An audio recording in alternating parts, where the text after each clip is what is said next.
Greetings, sentient beings. This broadcast is not intended for children. There will be strong language and adult themes.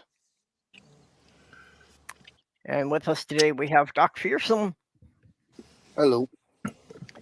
And Jenny Morgan, giving us a view of what she says is Lake Veronica here. No, I'm Veronica Lake. Jeez.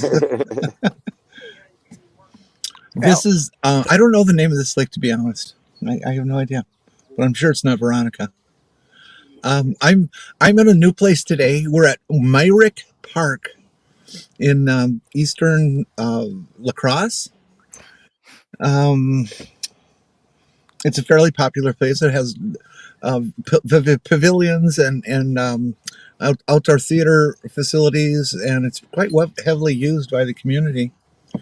And it's just a pleasant, quiet place that I didn't discover until a couple of weeks ago. So I thought I would share it. Oh, looks to be pretty. Yeah, it's nice. I don't know if you can see it. There's a big train parked across the lake on the other side. Yeah, not really. It looks like it's a half mile or maybe more. Yeah, I take it it's the kind of line of white things, but that's about all I can make out. Mm-hmm.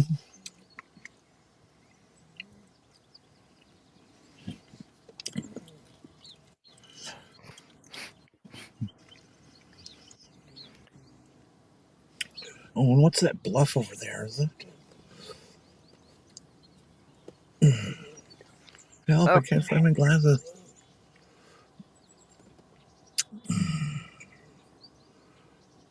Well, today is National Tell a Story Day, and I think that's pretty self-explanatory. Everybody's got a couple of good stories in them. Not me. My life is so dull. Oh, I don't know. I've heard some of your stories, Jenny. Yeah, it sounds like you've had a pretty interesting history, at least. It's all made up, I pretend. Doesn't matter if it's made up. We just said tell a story. We didn't say it had to be true.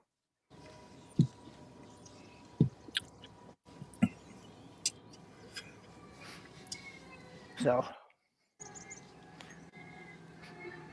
I'm good at telling stories, although I need a little time to put them together. Sometimes I can come up with things off the cuff, but kind of when inspiration strikes. I'm terrible at telling stories.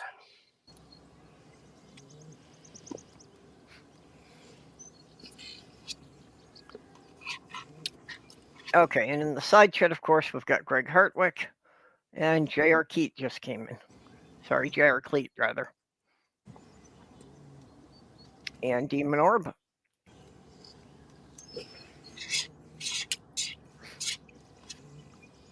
Okay, well, not a story, but I have to do a plug for a friend here. Seraphim Hyde, who's with us fairly frequently, is having the house she's been living in sold out from under her. So if anybody can, she would appreciate some help with moving expenses. Her landlord sounds like an absolute psychotic. Yeah, it seems to me to be all the markings of an abusive relationship. So I think it'll be good for her to get out of there, but unfortunately she doesn't have the money, and right now just finding a place she can afford that will accept her cats is being a bit of an issue. So she's very much underemployed. Financial help with the moving and the damage deposits and such. Sorry, Jenny, what? She's very much underemployed. Yeah. And just doesn't get paid enough.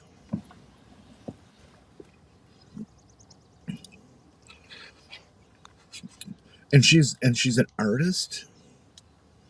Yes, that's another problem she's having. She's an artist, but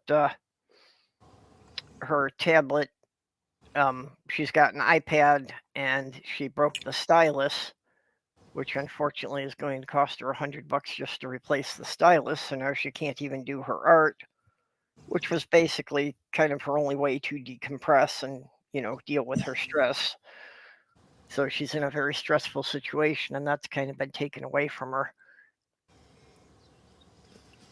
So, if anybody can help, most of all, if anybody could, repost the link where more people could see it. I have a very small audience. So if anybody has any way of getting it out onto a bigger channel, that would really be appreciated.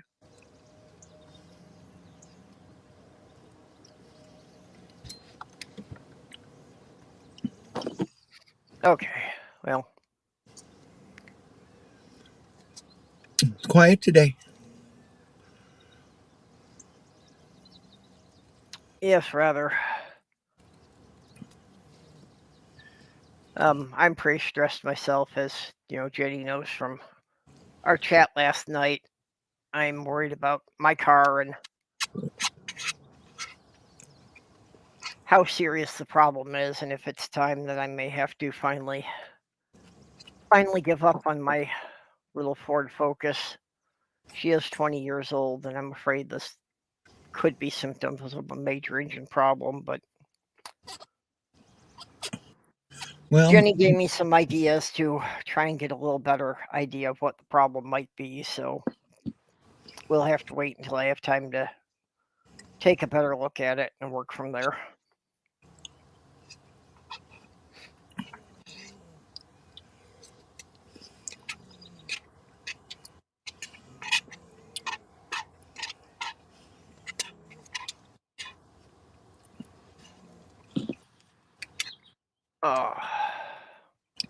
oh, I need to. I should excuse myself. I'm having lunch right now, so that's why I'm a little quiet. No problem. I guess we're all just kind of quiet today here. Doc, what's been going on in your part of the world? Well, I did visit my mom yesterday. She was in the hospital recently, but only for about a day. All they said was she had a respiratory infection. They didn't evoke the C word, which she did have that about a year ago. But and she looked like she was in pretty rough shape when she was in the hospital. But I saw her yesterday, and she was looking fit as a fiddle. So she's like 100 times better than she was. So I'm kind of happy about that. Yeah, well, I hope she pulls through it okay. Yeah, I mean, I think she seemed like she was pretty much completely over it. So, but they said she had it for about a week.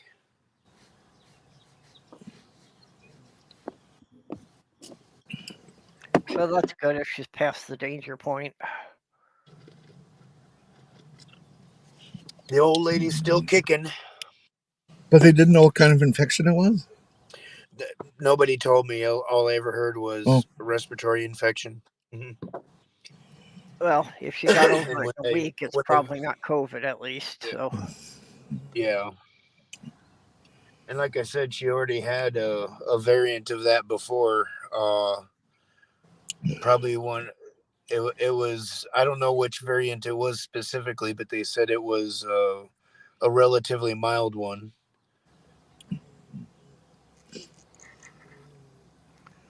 yeah, I just know Like I had it. second I or still third. don't know what variant it was. Yeah. I still haven't had a single symptom. Which, considering your work, I find that amazing. Yeah, me too. And I kind of suspected it because I think I do have a really strong immune system, but I don't want to like just blindly assume that, it's worth verifying. But, I just seem to not get sick. Like, I'll have been working at the hotel for 4 years come August, and I legitimately have never felt too sick to come to work. there have been a few times I caught like a cold or something and felt rotten, but never, never debilitated. Oh, that's a So pretty impressive record. yeah. But on the other hand, I do live a very isolated lifestyle. I tend to stay away from most people for the most part.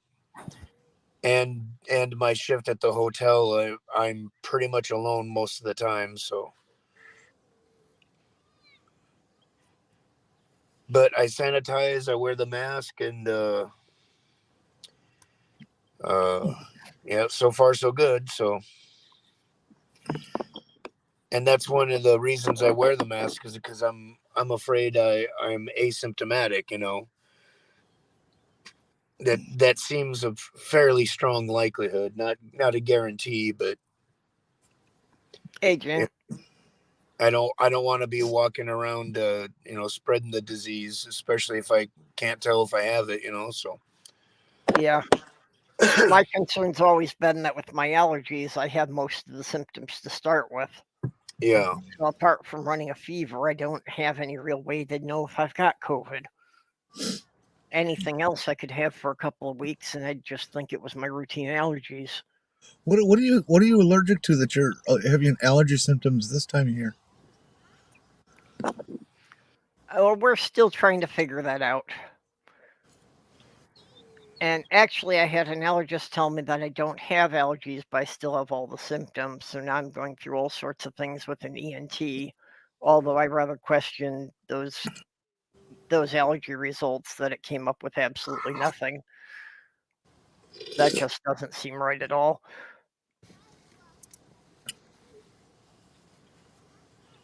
Because I know, for example, that I do react to some cats, but not all cats, which actually isn't that uncommon.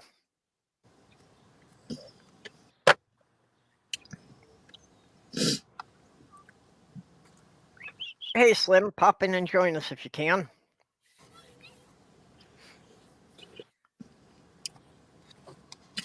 Hi, Slim. How you doing?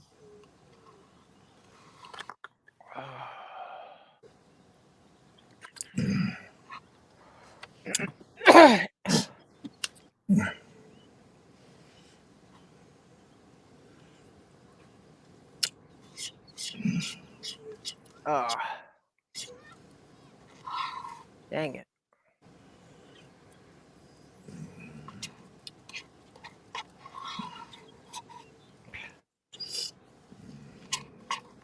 Having a problem with my trackball.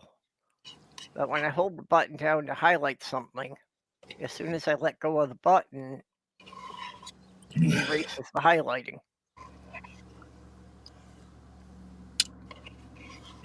Just not very functional that way. I don't like trackballs. I do, just because I don't need the space to move it around.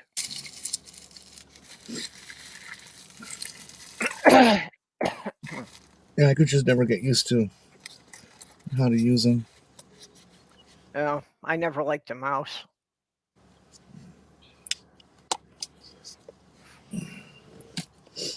And why do they call it a mouse and not a rat?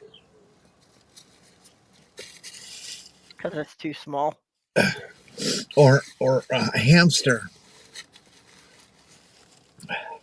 Or a gopher? or a gerbil. Or a gerbil, yeah.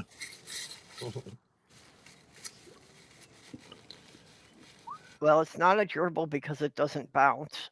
It's not a hamster because it has a tail. I don't know. I'm sure we can find a reason for each one of these. Well, the Hamsters cable have, does resemble a thin mouse's tail, unlike the others.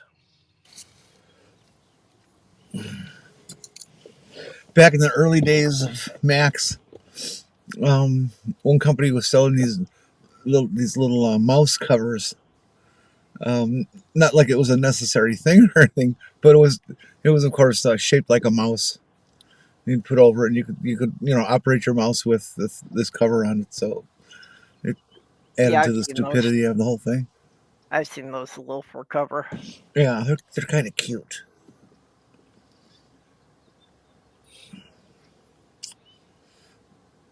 Yeah, Greg Hartwick was saying the long tail too. And I see Native Atheist and Inquisitor Bacon. So we got a decent audience out there. How do you know they're decent? They might Good be point. naked, every one of them. Well, some people are pretty decent naked.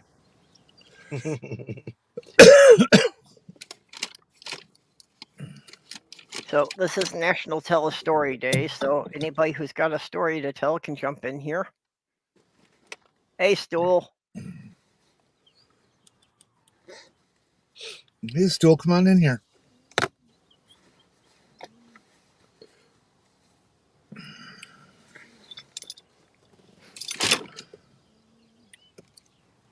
I'm often naked when I'm on the computer, so don't happen to me now because it's rather chilly in here.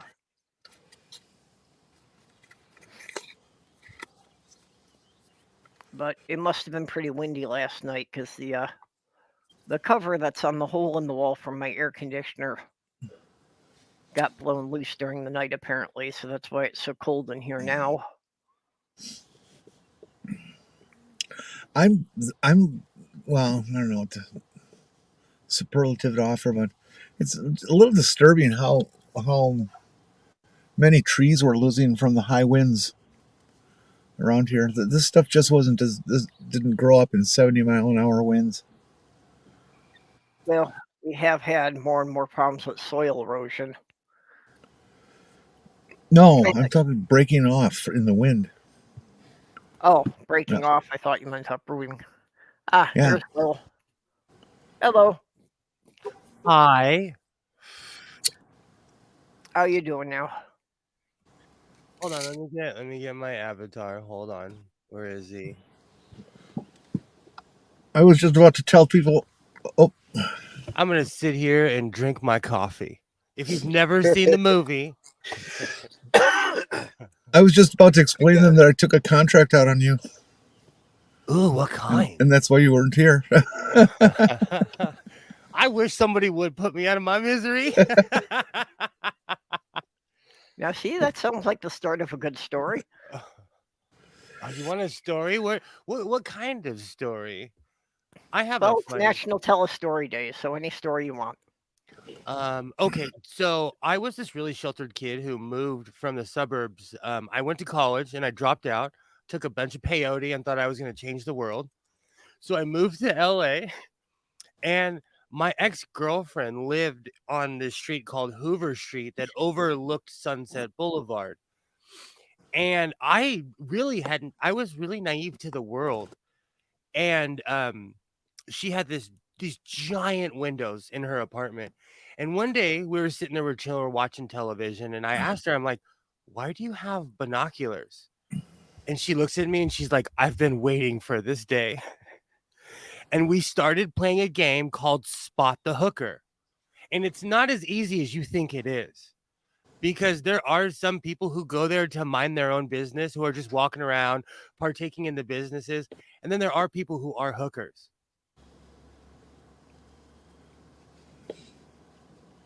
It's a story. There's a story. There would be. I had never seen a streetwalker before in my life. And because she grew up in the city, she grew up around that. And it was crazy to me because I was, a sheltered kid. Oh, jeez. Yeah, a couple of times in St. Paul, I saw the literal streetwalkers hanging on around the street corners. She would drive me around Los Angeles because everything was so new to me. And, I'm this brown guy. I shaved my beard, by the way. I look tough and everything. I was a greenhorn. I didn't know anything. And this was 24 years ago. I didn't know anything about Los Angeles. And so she introduced me to all kinds of crazy things. I saw these two hookers once. I was at a park, a square. Out downtown areas will like have a 1 square block, and it's just trees and grass and stuff to calm people's nerve, and they might have a couple little playground things on them. But people just come and hang out and gather and stuff like that, including like thieves and hookers. And so I was just hanging out in the park and stuff. I was a thief at the time, and really not bothering anybody, just watching the day go by and feeding the squirrels, and I see these two hookers, and I wave to them to come on over, and they just kind of give me this, I don't know, I kind of look, and then I found out why they were stuck to the teeter totter. Oh dear. Where's a hi-hat?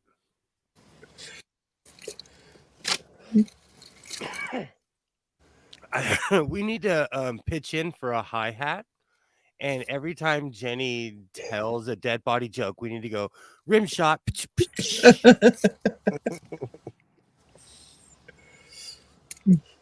I'm sure we can pick one up somewhere. Somebody's got to be selling one on eBay, right? I was thinking about this last night. At least in my neighborhood, we don't have garage bands anymore. Like, people don't play instruments.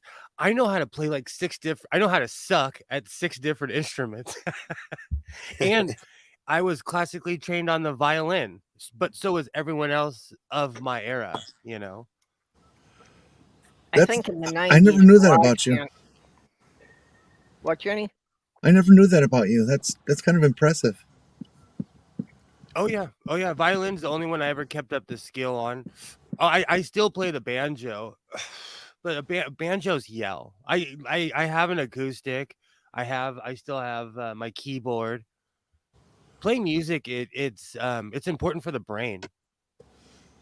It's better than sitting around and playing video games. My whole point is no one. When I was a kid, everybody had a garage band, and people just don't play instruments at all anymore. I always wanted to learn one, but I never could afford one, much less the lessons. My first drum set I got out of the trash. I was dumpster diving with my family. Well, in elementary school, they determined that I was tone deaf and have no sense of rhythm, so didn't really give me anything I could work on for a musical instrument. I tried to learn guitar and I tried to learn drums, and I was absolutely incompetent at both. Both instructors said you really shouldn't take up music as a hobby. I think that's mean. I think that's really mean. When I was in high school, I had a teacher who they told me, like, you write how you speak. It encouraged me to journal, and I journaled for 15 years after that. And if that person hadn't encouraged me, I would have never picked up a pen ever. So I think that's shitty when a teacher says that. Yeah, they should. Yeah, I had the same thing. That I tried taking guitar lessons and I tried learning piano at one point and got no encouragement at all. The only thing I ever got encouragement for was when I had a class in junior high that we were supposed to turn in a short story every week. And yeah, a couple of times just to meet the deadline, I wound up plagiarizing stuff. But, well, it wasn't outright plagiarism. I was retelling stories. They weren't original ideas. But since I got encouragement for it, then it was something I really started to develop and got pretty good with. I don't think oral histories are something that you can copyright. Jenny, you just reminded me of something. My father, because of his age, he spoke Gula, which was like the conglomerate, like slave language that ended up in America. And he would sing gut bucket songs, which were like, knowing I made him write them all down. But he would constantly sing this song, I can't stand your cooking and you ain't good looking, I'm gone. And it gets dirtier as the verses go on. But I would tell him, like, you need to write that down because when you pass away, no one, because his generation, they should be put in a museum because they're almost all gone, So, and he So, didn't? oh, he did. My Oh, mom finally sat him down one day, and she made him write down, like, because he would tell stories, and she's like, you need to write these down. You need to write these down. yeah, it's important to have family history and just civil history. That's one thing I've been saying since the digital age has come, is that we're going to have this gigantic gap in our local histories because people are not printing pictures anymore. They just leave them on the computer. I mean, there used to be photographs everywhere. Everybody had a little camera and got stuff processed and shit like that, and brought it back from the drugstore, and here you got a dozen or 2 dozen pictures, and well, that's our oral history, or not oral. That's our history.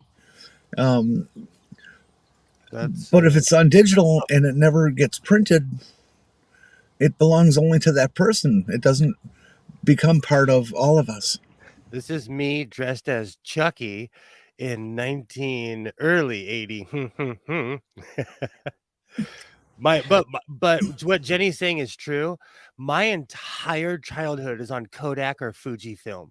And as the years go on, I appreciate it because I don't remember this picture being taken. And so, these are precious memories, that I will never forget as long as this picture lasts. Yep. I was dressed as Chucky. Well, my parents were. Well, I would like to encourage everybody who does their family shots and vacation shots and stuff on digital and get them printed and let those prints circulate in the world. I shaved smooth as an android's bottom. And what Jenny is saying is real. I have all of my grandparents' old Kodak slides. It's amazing. And Isaiah's still in that age where he thinks it's cool to see great grandma and grandpa in Egypt and in Turkey and stuff. Okay, Jenny, Microlaptor's asking what Veronica Lake is in reference. Veronica Lake was an actress in the 30s. Oh, you're talking about the she was real kind of Veronica. pretty. Oh, she was hot. She was kind of pretty, and she was known for the way she wore her hair, which was kind of like down across her face and one eye, and kind of that sexy look and that sort of thing. I love you too, Mark Caesar.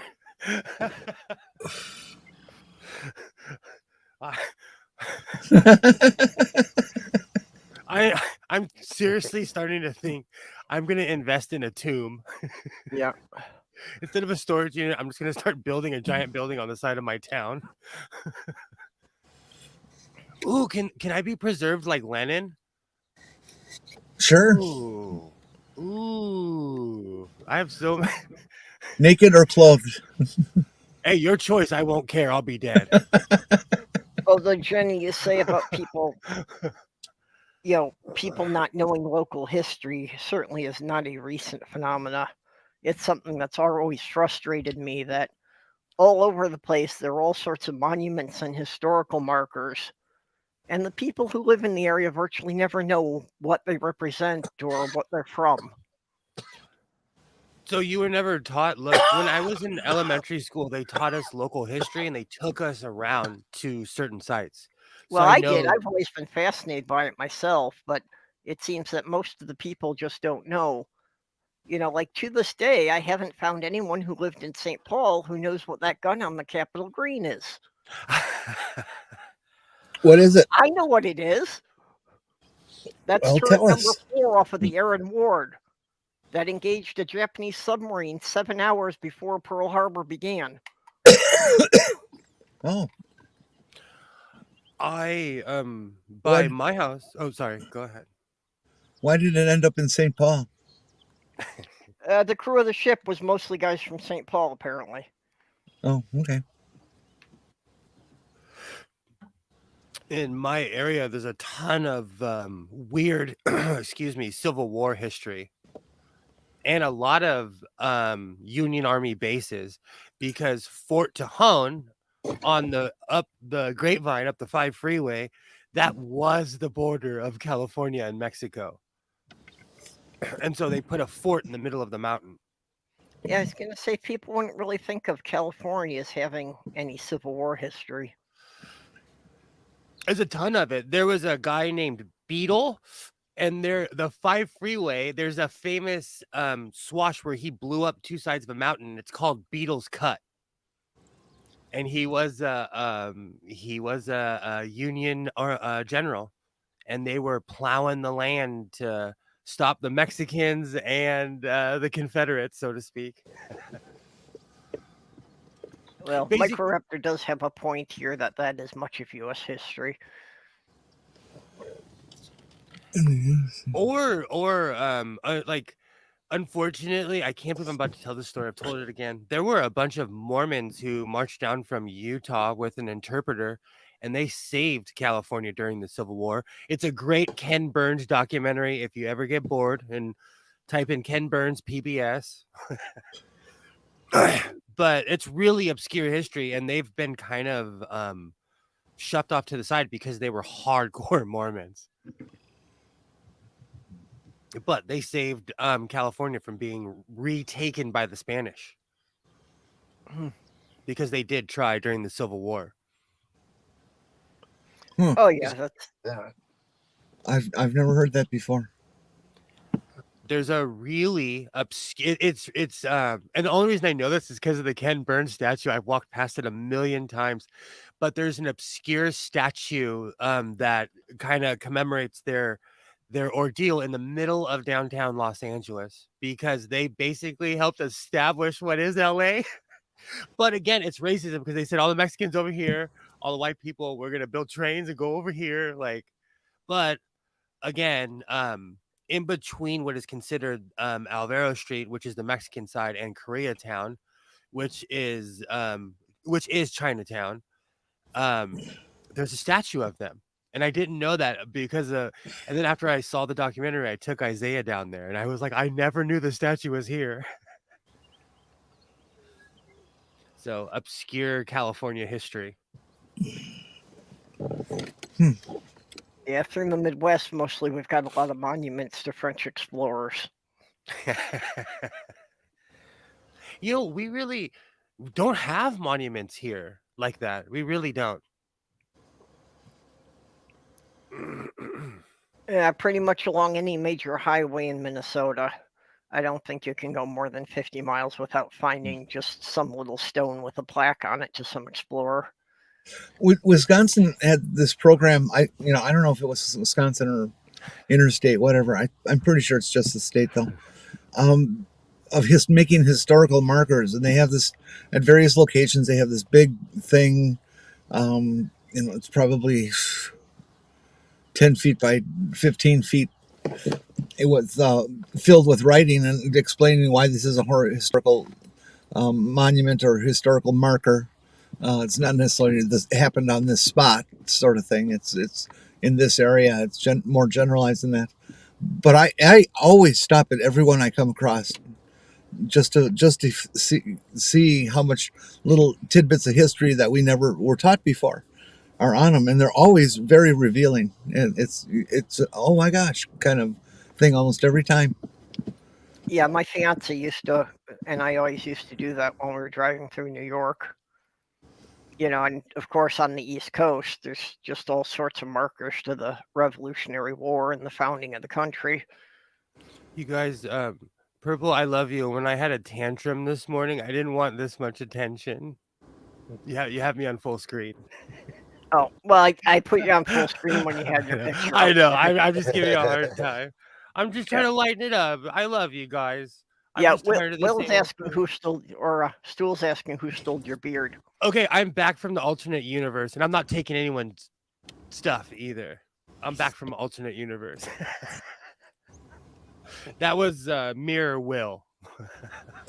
I got tired of looking at my gray hairs.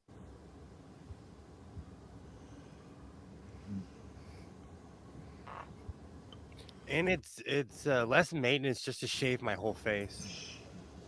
I used to pluck all my gray hairs, and then one day I realized I had no eyebrows or hair on my head. Oh, So I have jet black eyebrows. I miss my hair, okay? I have one gray hair in my eyebrow, and every time I pluck it, it comes back more angry and whiter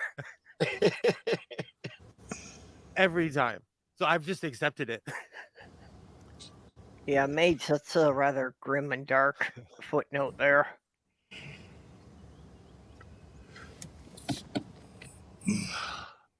Inquisitor Bacon, in I don't know about the Zero Plane, but on the outskirts of my town, where there's now it's like a trail where people walk. It was a processing center for a Japanese internment camp. People forget about that California history that we had. Well, I don't even know if you call them concentration camps, but They like They- to call them internment camps because at least they weren't exterminating people. yeah, but they jailed them for being Japanese. Yeah. So that there's a processing center up by I think it's creepy. I've always have, but it's like a national park. There's a museum there. There's concrete stalls where people used to have to stand and wait for processing. It's really eerie. But again, it's obscure history that we try to hide from each other. I Yeah, guess. again, an American racism, not one of our proud moments, Yeah, exactly. despite the fact that a lot of the Republicans would probably want to bring it back. Yeah, and they put all of us in there. And speaking of Oh, yeah. Republicans, Queer people would be the first ones they'd throw in there. and speaking of Republicans, boy, are they going crazy the last several days with these messages off some guy's phone, Mark Meadows, I believe. Yeah. All before January 6th, and what they're revealing, and it's like, it's coming apart, and other Republicans are starting to distance themselves from all these people who were in the White House or associated with the White House, and they haven't started to distance themselves from Trump yet, but he's being held in contempt of court, to turn in some papers, and he won't, and it's interesting times. I have a legitimate question. Can they charge him with anything? Sure. The reason I say that is because a long time ago, Hillary Clinton said something because, Trump was threatening to put her in jail. He was running on the platform of, I'm going to put Hillary in jail. Yeah. And she said something. She's like, I don't think he remembers blah, blah, blah, but she stated some law. And it always stuck with me because it's the politician's backdoor of being like, I can do whatever I want and you can't charge me or put me in jail because I was representing the country. It's like the out of body experience, momentary insanity clause, but I can't remember the law. And Trump would fall under that because he was, protected under the same laws that Hillary Clinton is. Well, yeah, it was, why they couldn't bring up a lot of charges while he was in office. There are a lot of things that they can't be charged with or convicted of. I've heard that many times too, but there's a whole bunch that they can be. Okay, because he was trying to catch her for Benghazi, and she kind of laughed, and she was like, "You don't know the law, guy. You don't." She was like, "You don't know the law." No, and Trump clearly didn't know how the system worked. Unfortunately, because the Republicans had enough control, nothing could ever be pushed through against him.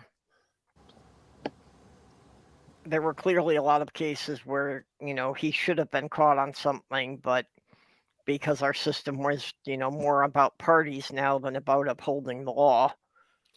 The guy, the guy tried to steal an election. Like, I hate being pedantic because I'm I'm at 100 miles an hour all the time. But let's look into that. The president of the United States tried to openly steal an election. We don't even have laws for shit like that. Oh, we do. Because it's never happened before, though, where somebody was like you could say George Bush did it. You could say we could sit here all day and say Teddy Roosevelt and all these people, but in real time on TV in my local area, they were taking away mailboxes. He tried to openly steal an election. Yeah. Yep. Well, and he's, the post office is one example, but appointed a number of people to positions specifically because he knew these are people who would try to dismantle the department he put him ahead of. Doc, how do you feel about that? I miss you, Doc. I don't know what the crimes Trump has done. I'm personally sick to fucking death of that asshole just walking around committing crimes and getting the fuck away with it. I think it's time to fucking, get this shit done. It's crazy how much people let him get away with this. Well, I think it was yesterday.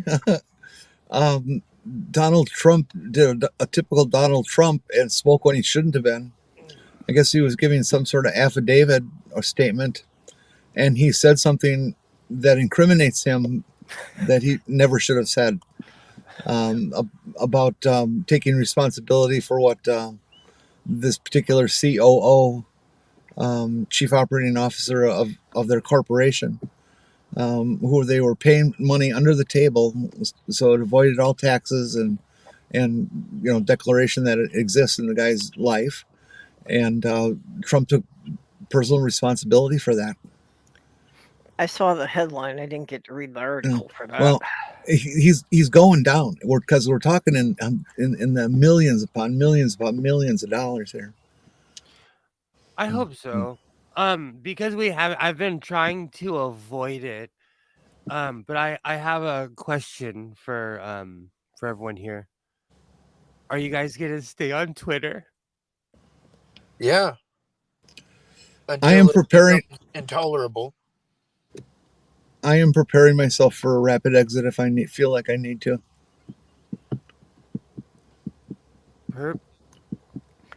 Well, I'm hoping that Elon Musk will do what he usually does and make a lot of grandiose promises and accomplish nothing, and then 2 years later hope that everyone forgets he said anything. How many do you know how many followers you've lost? No, I don't watch my numbers. About 4. I was at around 2,600. I'm at 2,427. Yeah. But a lot of people I'm follow on Twitter are hardcore lefties. A lot of the people I follow are hardcore, are all the anti-Trump resistors. And they're like, oh, F that, I'm out of here. Well, and the other problem would be that, if we did all leave Twitter, then it's just going to wind up being another echo chamber for the right wing. So, somebody has to be on there to be speaking up against the bad ideas. I agree with Mage, too. What Mage is saying, it is dumb. I thought it was just a joke, and then I went on Twitter, and I'm like, people are really leaving Twitter. Like, people are legitimately leaving Twitter over this. What's really going to happen is all the, homophobes, transphobes, haters, racists, and weirdos are going to come back. Yeah, the Republicans' idea of free speech is freedom to be bigoted and racist, and is all that. That's they see it way different than us. Yeah, to be bigoted and to promote bad information without anybody talking back. See, and that's my thing. Like, don't dish it out if you don't want it. If you don't want it back, if I say something crazy, I expect someone to say something crazy back to me, you know? I don't want to play a victim like, "Oh, no." There's cause and effect, and that's the one thing I don't understand about the right is they run around calling everyone snowflakes when they are the biggest snowflakes on planet Earth. Projection's their strongest suit. Oh. It bothers me. Will, did you hear about the Church of the Prismatic Light? Only because of you. Oh, I okay. clicked on the button. I am returning to my angry atheist phase. So when I hear church, I run. But I clicked and looked. The beast. Well, I can understand that they want to call it a church because they want to get recognized by the federal government as a religion, so they can push some things. They're holding church services online. Okay. What is that? Sorry. I think it's on Saturdays, 6 o'clock Eastern time, and there's a Zoom service that everybody can watch. Apparently that's one of the rules that define you as a church or not. Please tell me there are communion emojis. Well, there's a chalice. Okay, do we have an emoji for a little cracker? Little communion wafers and little, I guess like a purple shot glass would work or whatever, you know. I'm not okay, so a long time ago a friend of mine took me to a gay church in West Hollywood, and it was non-denominational. I had the time of my life, but it was still church. My idea was like, can we like go somewhere else and hang out with these same people and just not talk about religion? I had a great time, you know. Well, the Unitarian Universalist in Minneapolis would hold a non-denominational service, but they insisted they were the Unitarian Universalist Society, and they would get rather uppity if anybody called them a church. Church scared. I'm a super atheist. Unite. Would I do have a question? Sorry, Perp, is that not a church? Are they tax exempt? I believe they are. Who? You know, it's been over 10 years since I've really, associated with anyone in that group, just because I had moved away. Who's tax exempt? The Unitarian Universalist. Well, it's a church. Of course it is. But if you tell them it's a church, they get all pissy. Yeah. Are those who are the people that you can like mail off and become a preacher? Who are those people? Are those the Unitarians? I wouldn't be surprised if they did it. I know that you can look it up online and you can find several groups that do it. Yeah, I think it's the Church of Bob. Because my dad did it and my mom lost it. She lost it on my dad because she's very serious with her religion, you know, and my dad he didn't give a shit. I kind of, you know, but that shows how arbitrary religion is in general. Like you pay this fee, you can marry people now.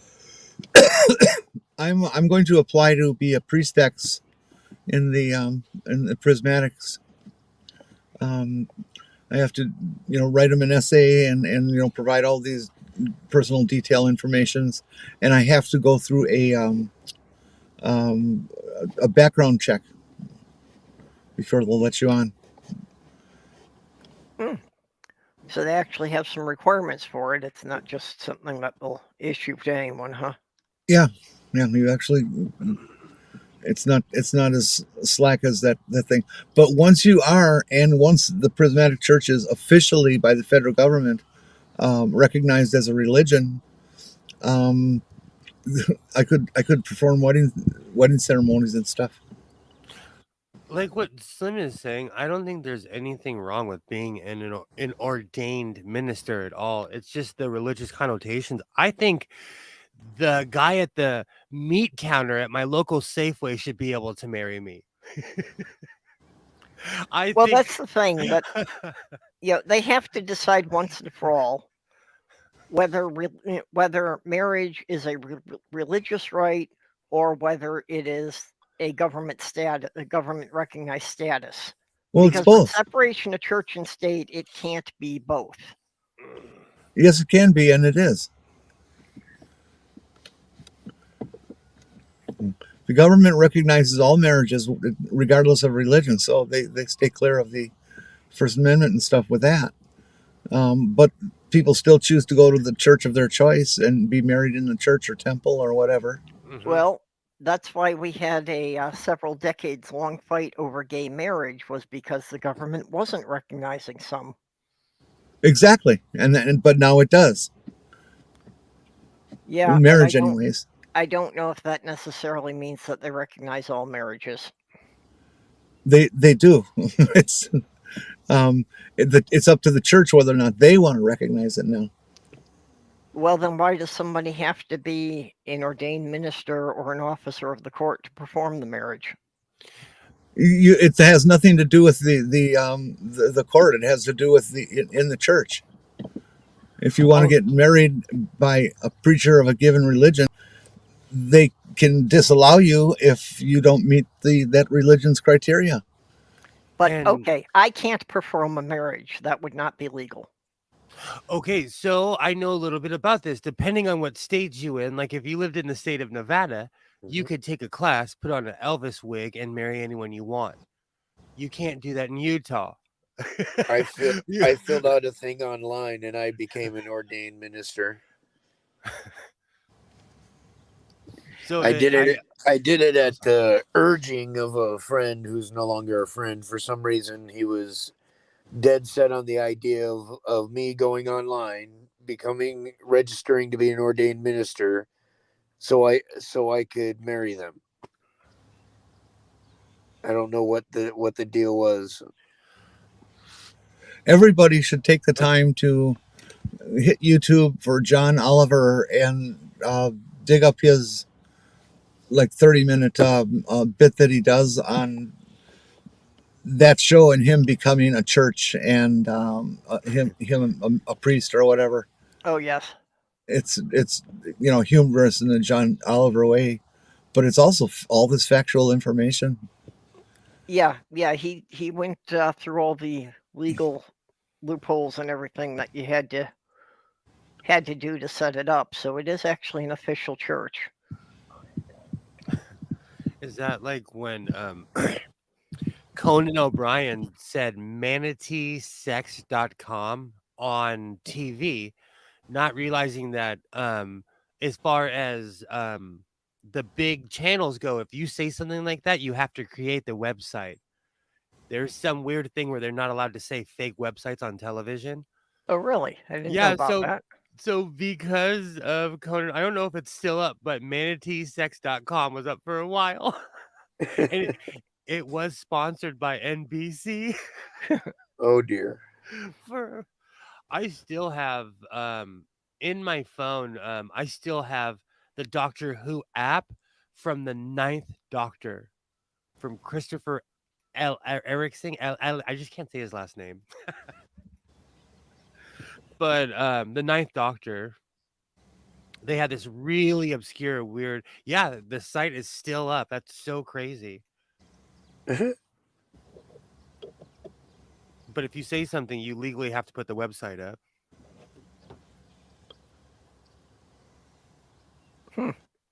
Interesting.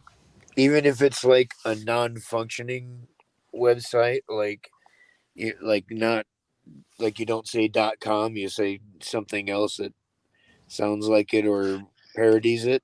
No, it's the legalese of the .com, I think. So would that also apply if they made one up as like part of a sitcom? Yes. Let me look So like it up. instead of .com, you could say like .fart or something. Or do you remember in the old?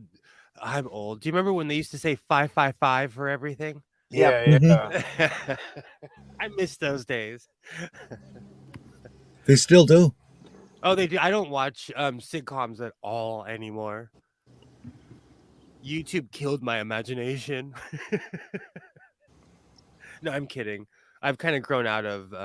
I'm in this real struggle right now of should I keep cable or not. I'm really close to getting rid of my cable, and I just got. Actually, yesterday the cable company came in and they put a bunch of boosters in. You should get rid of your cable. Fuck them. Yeah. Well, I got rid of the Everything's cable while I was still in New York after it got to be over $100 a month. everything's streaming these days. Yep.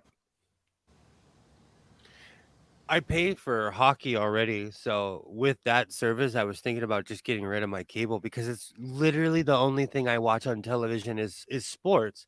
I'm not into football like I used to be at all. Baseball, like I watch it just because I have the channel, but I obsessively watch hockey, but I can watch it on my phone now. So I'm walking around my house watching it, you know.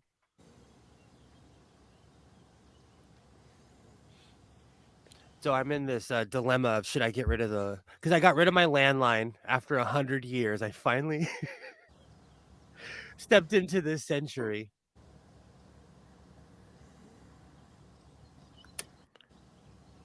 Uh, okay, there it is. Sorry, I was trying to find the link there. Eccleston. Thank you, Christopher Eccleston. I'm still saying it wrong. Thank you. See, Mage knows what I'm talking about. And that website is still up with the contact Clive and everything from the first episode when Rose is looking for the doctor.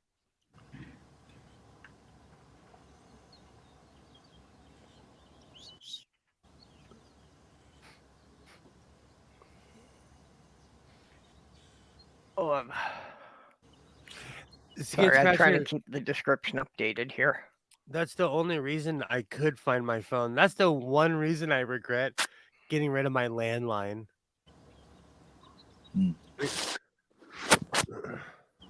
You need to bump yourself into people that'll help you expand and all that kind of junk. What's that, Jenny? No, I'm just babbling. Go ahead. Oh, sorry. No, I.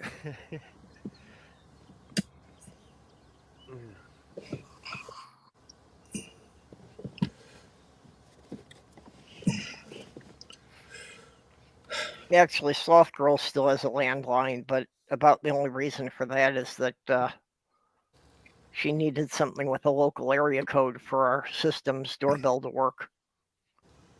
Our building, the door buzzers are hooked up through the phones, but it can only handle a 7-digit phone number, so it has to be the same area code as the building. And she didn't want to give up the phone number that she's had for a couple of decades already. That reminds me, I have quite a few things that like I registered through my old house phone. I might have to go update those. And you know what, Mark? Honestly, if this is as good as it gets, sometimes I do feel like I live in the future because of stuff like that. I would rather have a hoverboard or a starship, but I'll take my cell phone. Hey, Dick Dawson, how you doing there? The dick is in the room. Yep, he's in the side chat. How's it going?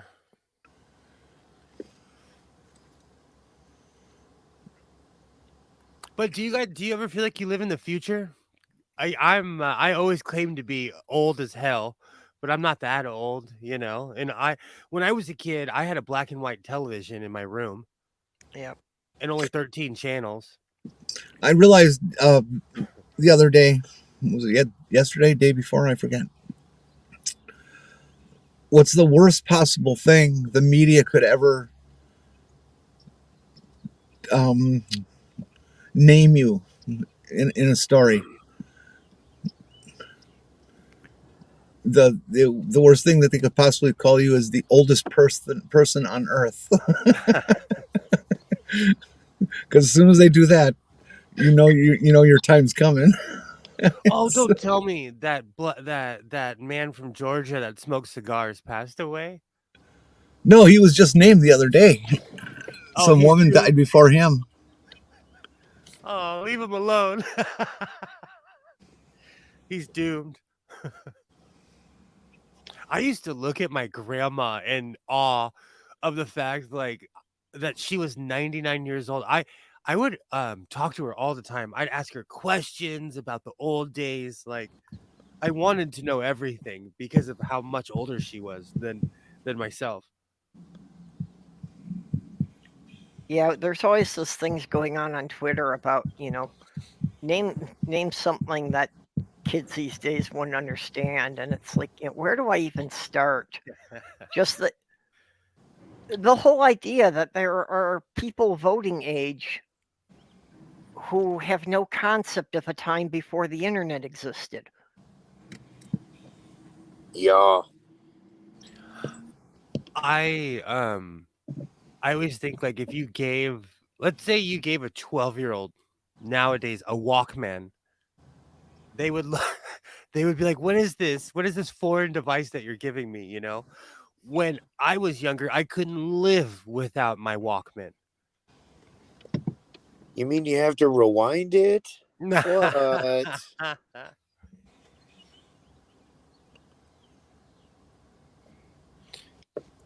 Isaiah, Yeah, I'm with son's you there, Doc. I had watches and alarm clocks that you had to wind up. Oh yeah, and rotary phone. I grew up with a rotary phone. I still have two. My dad was junk collector, but I still have two old of the crank phones. And they actual are like real crank, like whatever you call them. I hate dial phones. I always hated somebody who had a number that was like 890.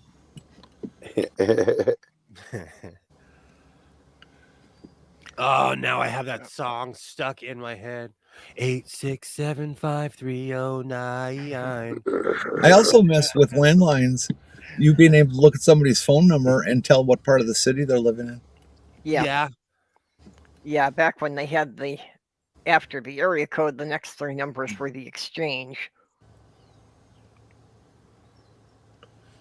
Now it's we discriminate with zip codes around here. Well, wasn't there a Seinfeld about New York getting a second area code and whether or not you were cool enough to still have the original 212 number or you got the new one? There's just some big row about having the new one versus the old one. That actually happened here, and still to this day, I do not understand why people freaked out so hard. I don't get it. I don't get it. Well, I grew up in the Chicago suburbs. My mom had the same phone number for 65 years. Although there was a period in the 90s that the area code changed 3 times in 5 years.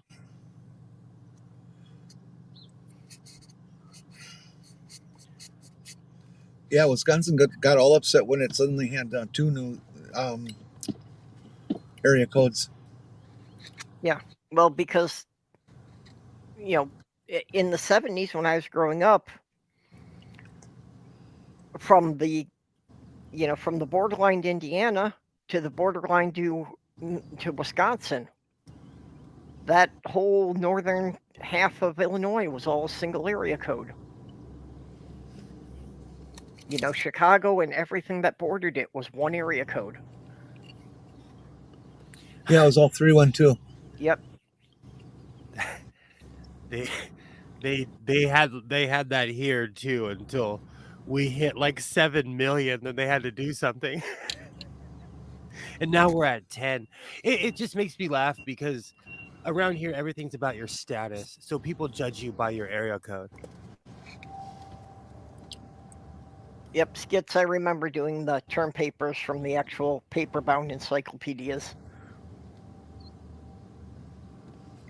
I still have my original Milwaukee number, even though I'm living up here. I get the stink eye from people, if they're asking you what's your phone number and stuff. I Is that still really have a number? Yeah. For Milwaukee, mobile phones. Okay, Oh, the place I was living in Michigan has, the Upper Peninsula still has retained just the one area code. However, when I was going to high school there in the 80s, you only need to dial 5 digits. I was Just just gonna because say the entire county was a single exchange. I was just gonna say I still have one of the oldest telephone numbers. It's 7. I had a friend whose great grandfather or great grandfather was some kind of doctor, and all of his medicine bottles had his name and office number, address, and phone number on it, and the phone number was just 4 digits. Oh wow. Yeah, Mark, they didn't actually add extra digits. It was just the first 3 digits kept changing.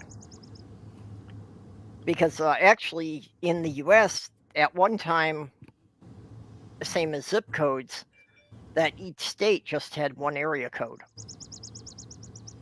But as the bigger cities built up, then it wound up that each city was having a separate area code, and that got divided up more and more. Around here, it depends on where you buy your cell phone, is what your phone number is going to be. Well, that's the default, although you can always request one from, you can always request a different number or request a number with a different area code. And generally, the cell phone carriers will be able to give you one with any area code as long as it's an area code that they have service in. I always get, because I dress like a gay biker, I always get, you live in that neighborhood? Or, oh, you live over there? Like, people are always shocked that I live in the suburbs. It's the strangest thing. Whenever I give my address or my phone number. You gave me a mental image of the Blue Oyster. I always think of Judas Priest. Heck yeah. I always think of Judas Priest. Like, my pops used to dress like Willie Nelson. I dress like Judas Priest.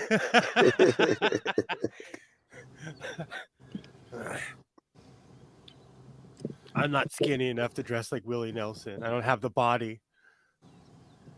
People always got upset in the early 70s when I would dress up like Joni Mitchell. I don't understand it. I can dress like I swallowed Willie Nelson. He'd really like you if you did. Yeah. I had to. Sorry, Doc. I had to. That was You cheap. had to take it sexual, didn't you? That was cheap. I apologize. I took it that way too. I just didn't say anything. You took my tasteful fine dining joke, cannibalism joke. Man. I had an interesting experience last week when I was in the thrift store, and one of the young women there, complimented me and said that she really liked my outfit. And it's like, okay, initially I was flattered, but then I thought about it a bit and was thinking that, okay, was she giving me a compliment because she thinks I've really pulled off the retro look as opposed to the fact that I've been wearing the same jacket for 25 years? Oh, I'm not wearing it. My other vest is my dad's old coat. That vest is older than I am. So I know what you're saying, Perp.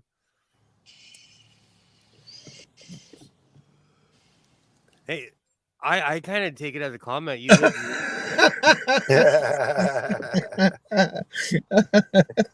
Okay, patent pending. If you see it for sale, don't sue me. Actually, I used to use that line a lot because it helped explain being bisexual. I had I had a very, very good friend who was a porn star, and we would mess with people, and like I can't even tell the story. It's so bad. Never mind. But she used to tell everyone that she's my boyfriend. And people would just look at her like, huh? Good times. We had great times. The saying could be, I'm not gay. My boyfriend and his wife are.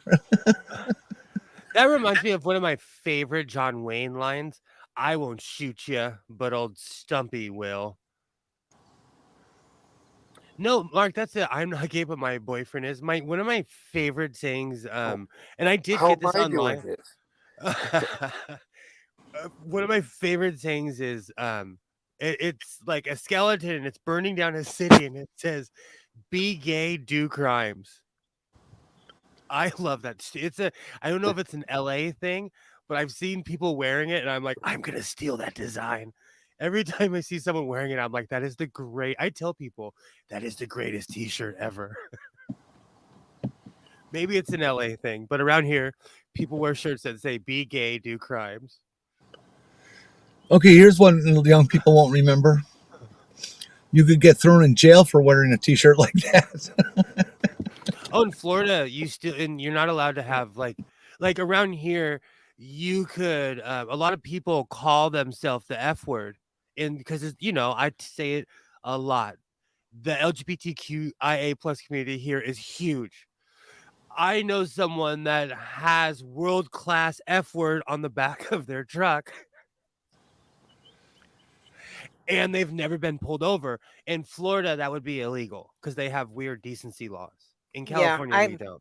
I'm sure that there's probably a number of states that you could get arrested for, having an obscene word publicly displayed. except the Supreme Court has determined that fuck is not pornographic, is not obscene. Okay, but like this vest that I have on, I would not be able to wear it in Las Vegas because they have laws against certain patches and certain things. Because they had such a biker problem. Shocker.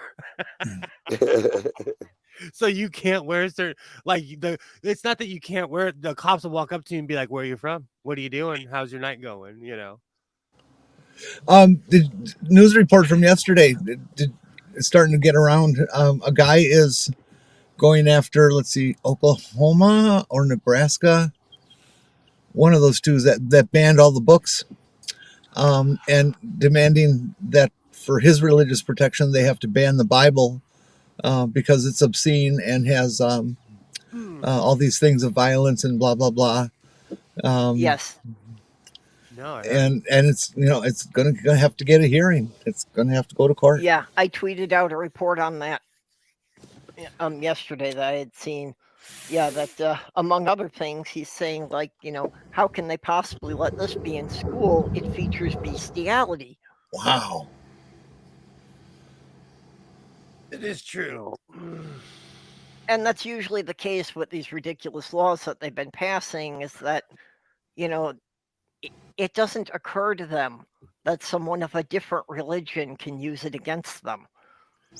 Well, that's the whole idea behind the Church of Prismatic Light, is that by establishing itself as a legitimate religion and having religious tenets that are specifically about bodily autonomy, and meaning a person can have medical sex surgery if they want, and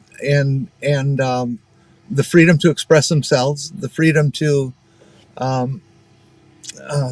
just be who they are, the freedom of not being harassed or troubled or attacked by other people, and all the things that have been happening to gay and particularly trans people over the last year or so is become the counter to that, has become a tenet of the church.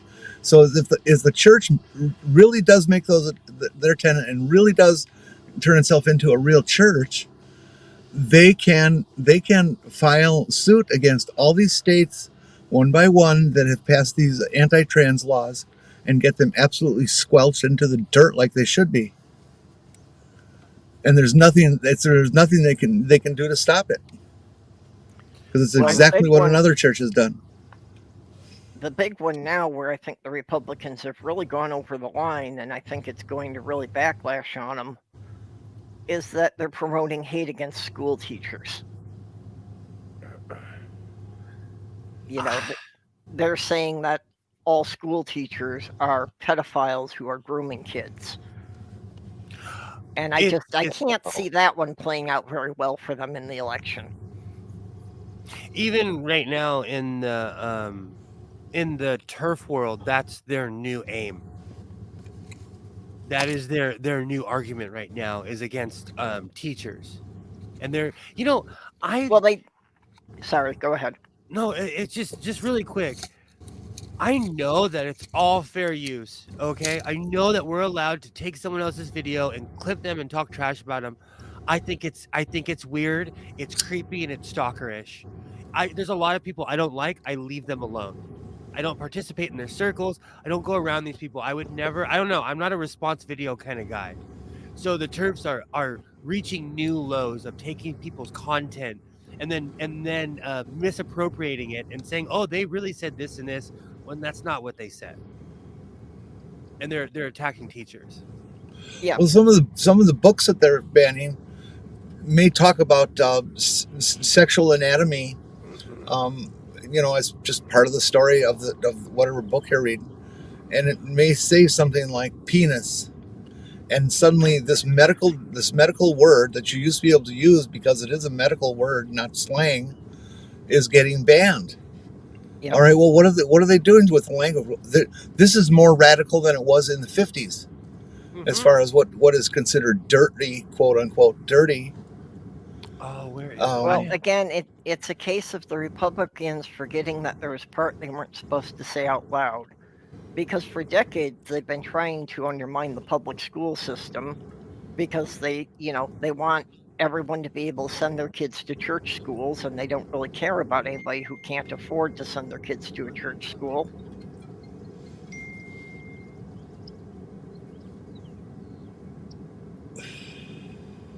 Let's see who this is. Hello?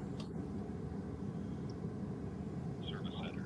We have not received a reply to notices that you have received in the mail regarding your vehicle service contract. Oh, I own all my vehicles, you knob. How can my warranty be up on something I own outright? Oh, you know what's so funny? I kind of find it ironic, as someone who grew up in the 90s, the Bart Simpson era. I think it's funny that a generation of prank callers are being plagued by prank calling robots. Yep. It's ironic. It's just the most ironic. I used to call people and terrorize them as a kid, and now I'm getting my. We've been Prank trying to calling. reach you about renewing the warranty on your sunglasses. I've been with people who have done very nasty things in crank calls. Like a level up from ordering a pizza to somebody's house. Actually, that would be great if one of those things would call me now about the warranty on your vehicle is about to expire. I'd be like, hot damn, it hasn't expired yet? Good, because I think it blew a piston ring. And exactly what Inquisitor Bacon is saying. I used to I would say some really mean things, and I stopped. I used to get into it with people that would randomly call my house. Inquisitor Bacon, I would get into it. That's one reason I miss my my landline too, because they were the only people that called me.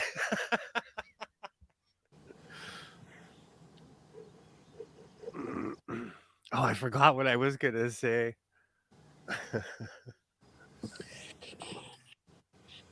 I once pranked a friend. I had a chimney delivered to his apartment. Just kidding. Oh, you totally maybe reminded me of what. So, okay, I have kind of a story. It's kind of a quick one.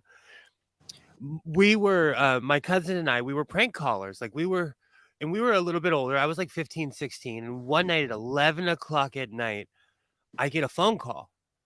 And it's somebody with one of those Scream voice box things. And he's like, I'm coming to your house right now. I'm going to beat you up. And my cousin's grabbing kitchen knives. He's standing in front of like, we were legitimately scared. We were legitimately scared because someone was calling. Someone finally got us. Months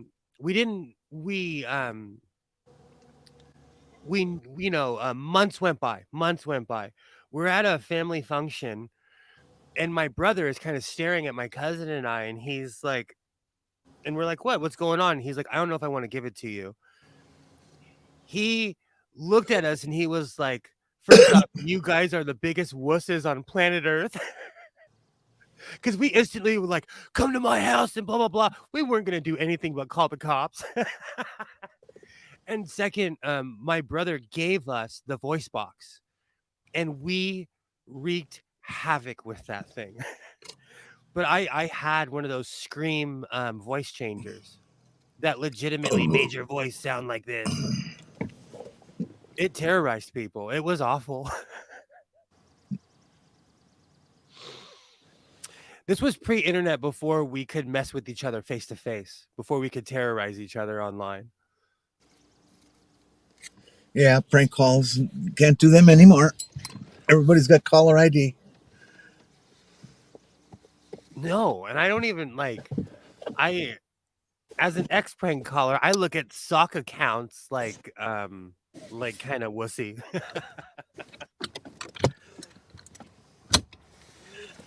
Kids, I'm going to change locations, and I'm going to be going a fair distance. So I'll put the camera up and hope that the cell phone signal stays strong enough to let you see it. And Really? I'll come back on for sure when I get to my destination.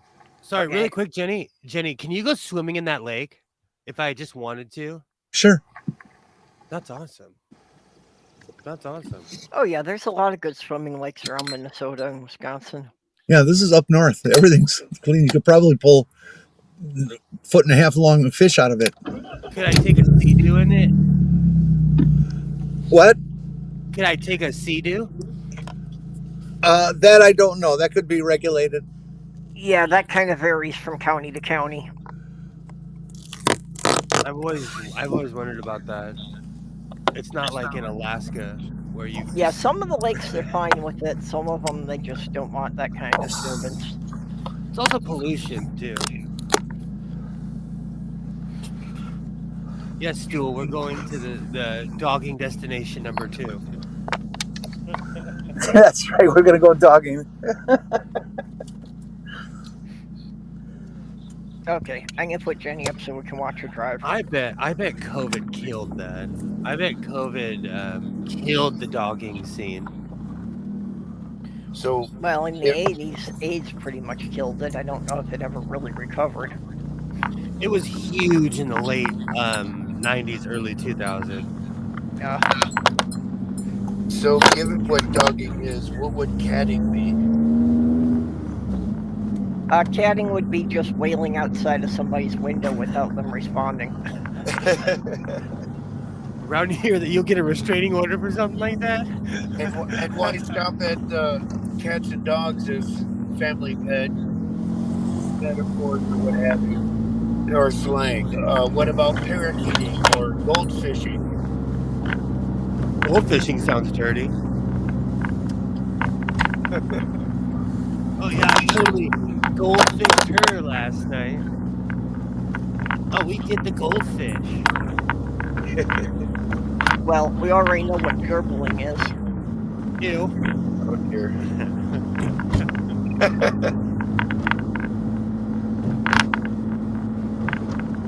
Although I don't know anyone who's actually small enough to fit up there. My brother was a prison guard, and people really did that with gerbils. I don't know why. Poor gerbil. Now, see, I was never sure if that was ever actually a real thing or if that was just, kind of a running myth on TV.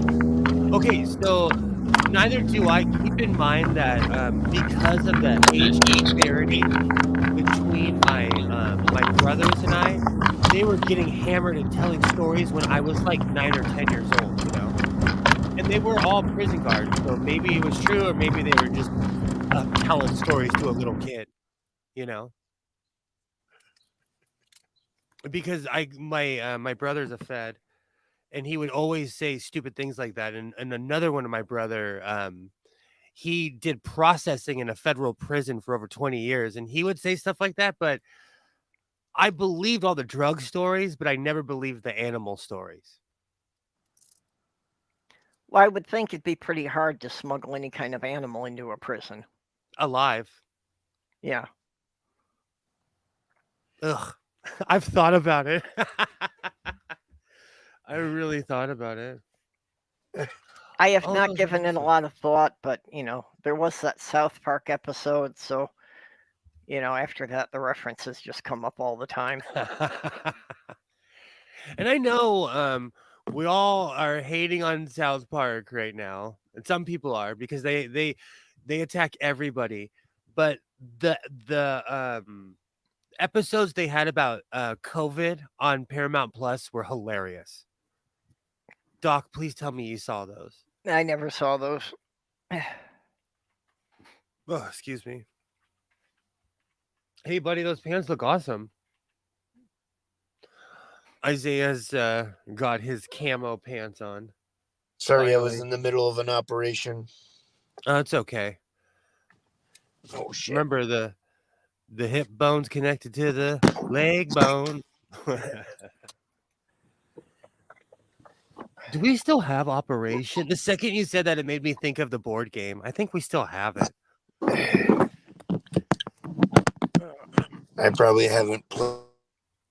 When you started singing that, though, it made me remember. I found out the other day that all of the Schoolhouse Rock collection is on Disney Plus Oh, wow.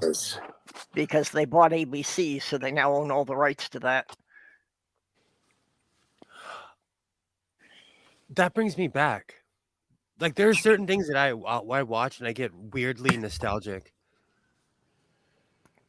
Yeah, now see, those are what I remember as a kid, that they would come on between the commercials. They played them all the way to my day as well. And lately, there's a channel that plays G.I. Joe 24 hours a day. No, they're that. not. They're not going after South Park necessarily. I was just giving a warning. And I started watching it, but it brought me back to when I was a kid because I remember watching these episodes. So it was weird to watch because I was like, it's been a while since G.I. Joe's been on, you know. Yeah, a friend of mine got the original Transformers on DVD and lent it to me for a while. And I thought it'd be fun to go back and watch it, but I watched some of it and realized it was a much better memory than it was a TV show. That, you remember a couple of really excellent episodes and you forget that it's like, yeah, that was only like one of 5 episodes and all the ones in between pretty much sucked. Let me look it up because that's me in the land of the lost, I think. The old TV show. Let me see. Hold on. Yep. Okay. So when I was a kid, it was in reruns by the time I was a kid, okay? The Land of the Lost. I went back and watched it as an adult, and I was like, wow, this was way better when I was a kid. I thought it was pretty bad when I was a kid. I didn't watch it very much. Yeah. I loved that show. It was like worse special effects than Doctor Who. Well, give them their credit. The Croft brothers, considering the budget they had and how many shows they were working on simultaneously, they actually did a lot with very little budget. Oh, absolutely. Look at Blake 7 and Skids Crasher. that Singer 1900 is worth thousands and thousands and thousands of dollars. Thousands. Yeah, functional one from the turn of the century. If you're looking for a fanatic, if you're ever looking to sell it, I'm just dumb enough to buy it. Like I always say, this cabinet, just the cabinet alone, is worth $6,000. And as the years go on, the price goes up more and more.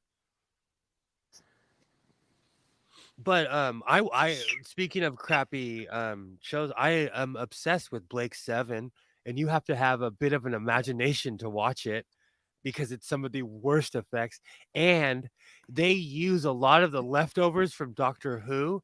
So some of the monsters are the same from Doctor Who. Which is actually funny because that's the way Doctor Who started. The early Doctor Who, especially like the black and white episodes from the 60s, a lot of times what they had to work with was the BBC said, okay, we finished filming this Western. You can use the set for 2 weeks and then we're taking it down. Yeah, And exactly. the writers actually had to write a story based on what scenery the BBC made available. I think Star Trek did that in a lot of ways too. The original, like they were in the old Universal backlot, and they would go from set to set.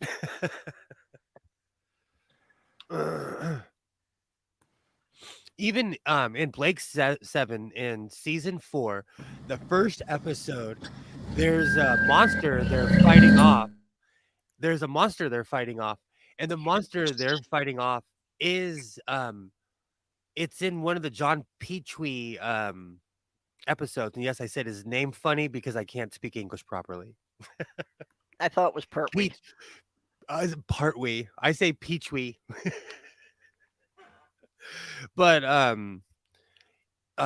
it's the same monster. Now I have to look up the episode, but it's literally the exact same quarry, the exact same cut and everything. The only difference is that it's not the Doctor, it's the cast from Blake 7. Mhm. It's the same shot and everything. They just recycled it They and just made the actors. recycled the footage they had.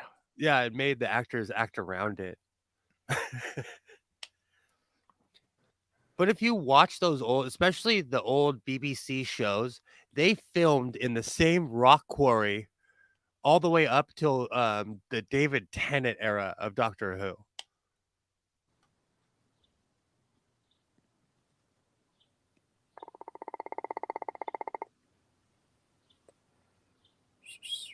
Who let the platypus in? I sounded like there's a predator in my room. That sounded like the movie Predator. You could hear that? I I- didn't think y'all could even hear that. I was about get to the chopper. Get to the chopper. I've seen too many movies, man. I thought it was somebody doing Perry the Platypus. I missed that show. Oh my gosh. That's one I've been rewatching on Disney. Oh, Because actually I never got to see the last season of that one either. great show. That's when I canceled the cable, so I didn't see the last season. I love that. I absolutely love that show. Doc, I thought I was about to get snatched up by a predator. Or like in the movie Predator vs. Alien, if they took me on a quest, I would survive. With a full inhaler, I'm unstoppable.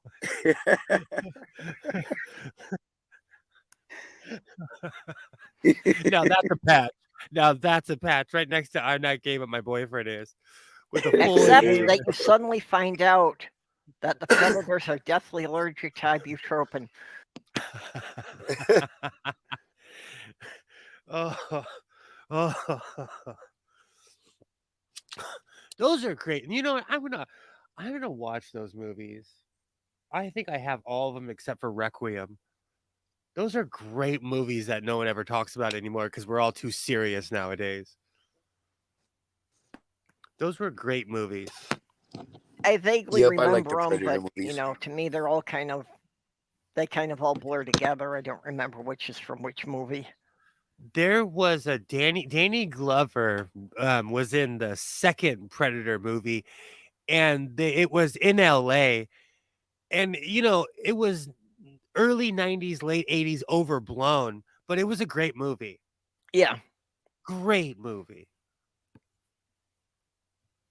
They just don't put Yeah, I love like into it. Yeah, it's Bill just Paxton. oh, sorry. Fucking A, man. I forgot Bill I and wasn't really saying much. I'm sorry. and what's his face too? You're Nick junk Nolte. shopping. Oh, I am. Can you hear me now?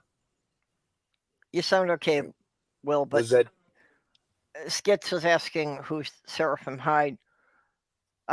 She's in here, fairly frequently. She's got a YouTube channel, though she doesn't do regular content. She does her own artwork. So, just kind of a friend of the community and, supporter of queer people and such. So, and I know she's been around and she's helped people out over the years. She's So, awesome. and like I said, anybody, if you've got a few bucks, great. If you don't, the main thing is if anybody can get her link out and, get it plugged on a bigger channel because I have such a small audience. She's a good person. Okay, yeah, she's a personal friend, so it's, kind of a big issue for me. That's I mean, her living situation was pretty sucky anyway, and now the house is being sold out from under her, so she needs to find it. Ugh. What can we do with evil landlords? Because there seems to be a large amount of them. Well, and of course, it got a lot worse that, most buildings now are like corporate holdings rather than being owned by individuals. Yep. And So, it really bothers me how people can hide behind, oh, but the paperwork says, oh, but the corporation, oh, but like it really pisses me off. yeah. I don't think people realize, like in America, when I go and get my medicine, there's a lot of people who can't afford their medicine, or the pharmacist will be like, okay, your total is $14,000. We're crazy.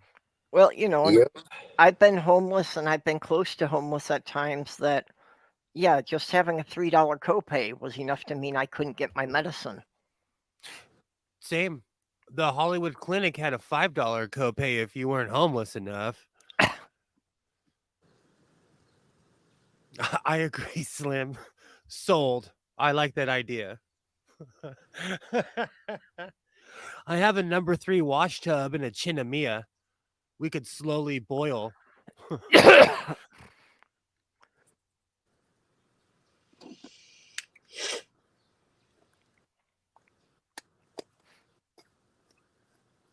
Thanks, Skits. It's very much appreciated.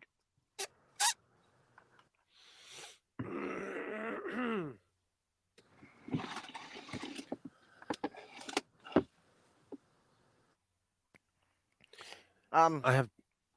Go ahead. Oh no, I was about to fill dead air and tell about my harrowing trip I have to take later to the pot shop. Go ahead.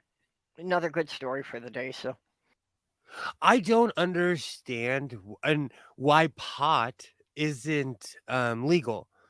Because someone such as myself, I don't have to deal with some scuzzy drug dealer. I don't have to go to the trap house. I go to the shop. It's clean. The neighborhoods, all the neighborhoods have been revitalized. I don't think people realize that a lot of these neighborhoods have been decimated. Pick anything that's happened. These are the neighborhoods that feel the economic impacts first. They've been revitalized. So it just trips me out that that pot is criminalized because Well- it could help out your state wherever you live. the whole thing of criminalizing it in the first place was really just to give them an excuse to lock up poor people and minorities. Mm-hmm. Exactly. And crime, as far as drug crime, has gone down. Crime in general has gone up, but that's because no one has money. And so as human beings, we hurt each other. It's nothing new. Well, people in desperate situations, they'll do whatever they can to, meet their basic needs. They've got to survive. I agree, but I still don't want someone to put a 9mm in my face because I have a watch on, No, I'm certainly not saying it's justified or a good thing, but that's why, as society, we need to address poverty, because poverty is what fuels crime the most. If we can Absolutely. reduce poverty, we reduce crime. And like we in one single blow, exactly. Exactly. I don't think people realize either the cartels don't play. Like we could sit here and wolf all day long, but they are on some other stuff that would make you Ralph if you really knew what they were doing. And just in California, in a weird way, we crippled them just by legalizing pot. Well, and just having the dispensaries, that it can be tracked back to who sold it to you, that alone, it leaves a standard of accountability, that there has to be a quality standard and they can't be mixing other things into it. And the other day, I heard something which I don't know if it was a scare tactic, because he was not. Obviously, he wasn't talking about a city that had legalized marijuana, but apparently they're finding fentanyl in pot. Do you know someone in my lung condition that would kill me on spot? I would die. I would drop dead. Well, and I would even question if that's something that's legitimately true, or if it's just more fear-mongering by the people who don't want making pot legal.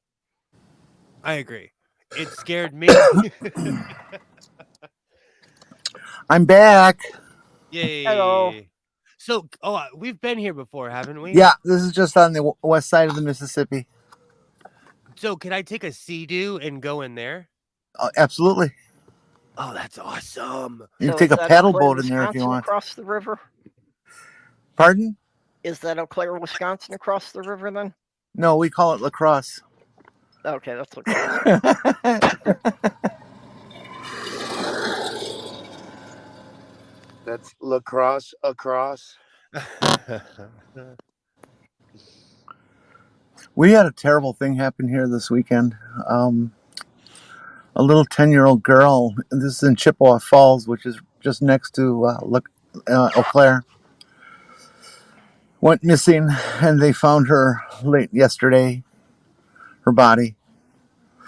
And they've already arrested somebody, and it turns out to be a minor who is known to the family, is all they will describe at this point. Oh. Yeah, really. Yeah, I had seen the report that they found her body. That was as far as what I saw went. All these lives fucked up. Forever. That's why, see, and y'all. Isaiah gets mad at me because he'll come back from his mom's house and he'll be like, they wouldn't let me go to the pool by myself. They wouldn't let me go to the swings by myself. And what he doesn't know is that, like, I asked my my ex-wife's husband, like, don't let him go anywhere by himself because of things like that, Yeah. It's crazy, crazy time. Another report I saw, which I wish all the, Second Amendment people would take a look at, is that guns have been named as the highest cause of death for people from, below age 19. So, like, for kids 5 to 19, guns have caused more deaths in the last year than anything else. But when you're looking at gun deaths, do you know that suicide outranks gun deaths? As far as people, sorry, Jenny. So, some of that toll of suicides are by gun, but there's still more people die of suicide in this country every year than by guns. Okay, it's up I hadn't to seen 40 the some thousand. statistics on that, but I did not know that. I had seen statistics that, if you have a gun in your house, it's most likely to be a member of the family who gets shot. Oh heck yeah, the Marvin Gaye thing is real. That's Oh like God, so tragic. you are more likely to get shot by someone you know than a stranger. Even here in Gotham City, you are more likely to get smoked by someone you know than a stranger. And Marvin Gaye was sad. He was shot by his father because he came home and his dad thought he was breaking in the house, and his dad Yeah. shot and killed him. My cousin's daughter was just, sitting around in the basement with some of her friends, over at a friend's house one time. And one of them was cleaning a gun, and it went off and shot the kid next to him in the face. Oh. How could you even begin to clean a gun without checking for load? Kids. Yeah, I don't get that either, how you can, be cleaning it and not be aware that there's a shell in the chamber. My cousin often tells a story about these two dumb kids that looked down a barrel of a shotgun, and that was him and I. Kids are dumb. Kids, I went and found my dad's keys, and I opened up the case, and we pulled it out. We were pointing it at each other. Kids are, Well, I They used to, don't- I used to sneak in my dad's and get his 22 and his shotgun and stuff and look at it and stuff. And the shells and bullets were right there. I could have loaded it if I wanted to. I was too scared to. Oh, same. But I come from an era where people still beat children, and I knew if I got caught, they're gonna put me in the hospital. So I left things alone. I left things alone. Yeah, like I say, where I was up in Michigan, you'd be hard pressed to find a house that didn't have hunting rifles laying around. And I mean laying around, they didn't lock them up. Half the time they weren't even on racks, they were just kind of standing in the corner like they were umbrellas. Spooky, come and join us and make it more cheery. It's been a while, Spooky. I know Americans are morbid though, because we like when I went to my brother's house in Montana, okay, I was in a room with a bunch of military veterans who were getting ready to go hunting, and in my head I'm like, this is not normal. They had AR-15s, Bushmasters, all kind of mods you've never heard of, and I was like, this is not normal, but in America it is.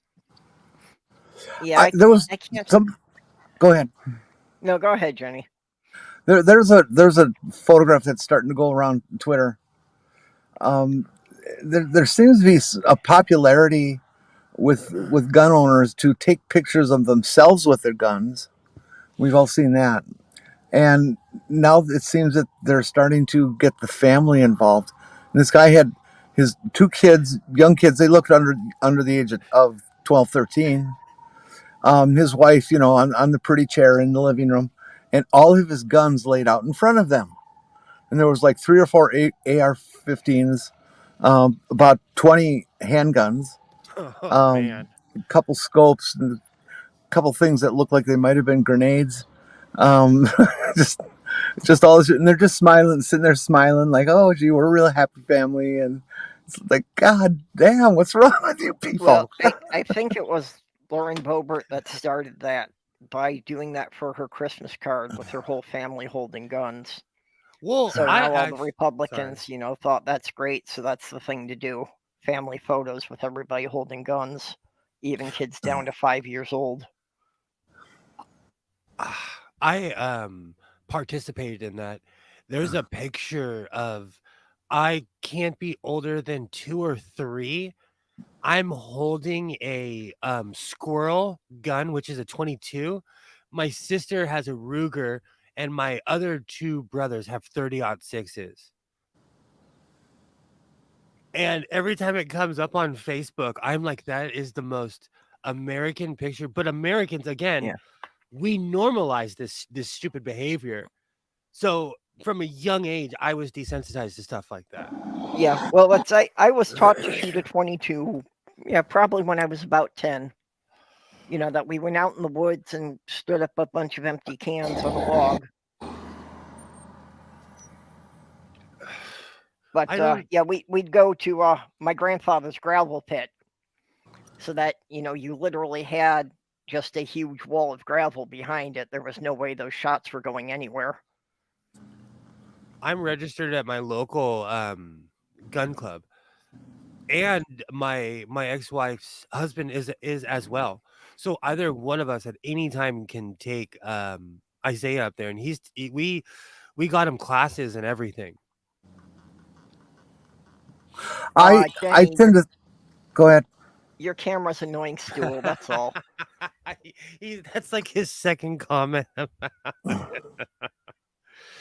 I think it's important to teach, and it also made him showed him the power of a firearm. It's not just something you talk about. It showed him how hardcore it was. It taught him respect, and now he's scared of certain firearms because they're so powerful. Yeah, Stool. Jenny was just trying to show the flat earthers that flat and level are not the same thing. Is that better, Stool?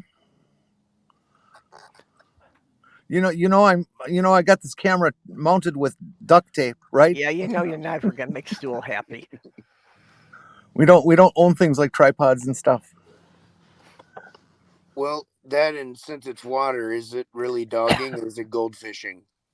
In fact, if there's anybody out in the chat that wants to Ko-fi me like $20, it took a bunch of gas to get here and go home, so I could use a little help. It's the end of the month,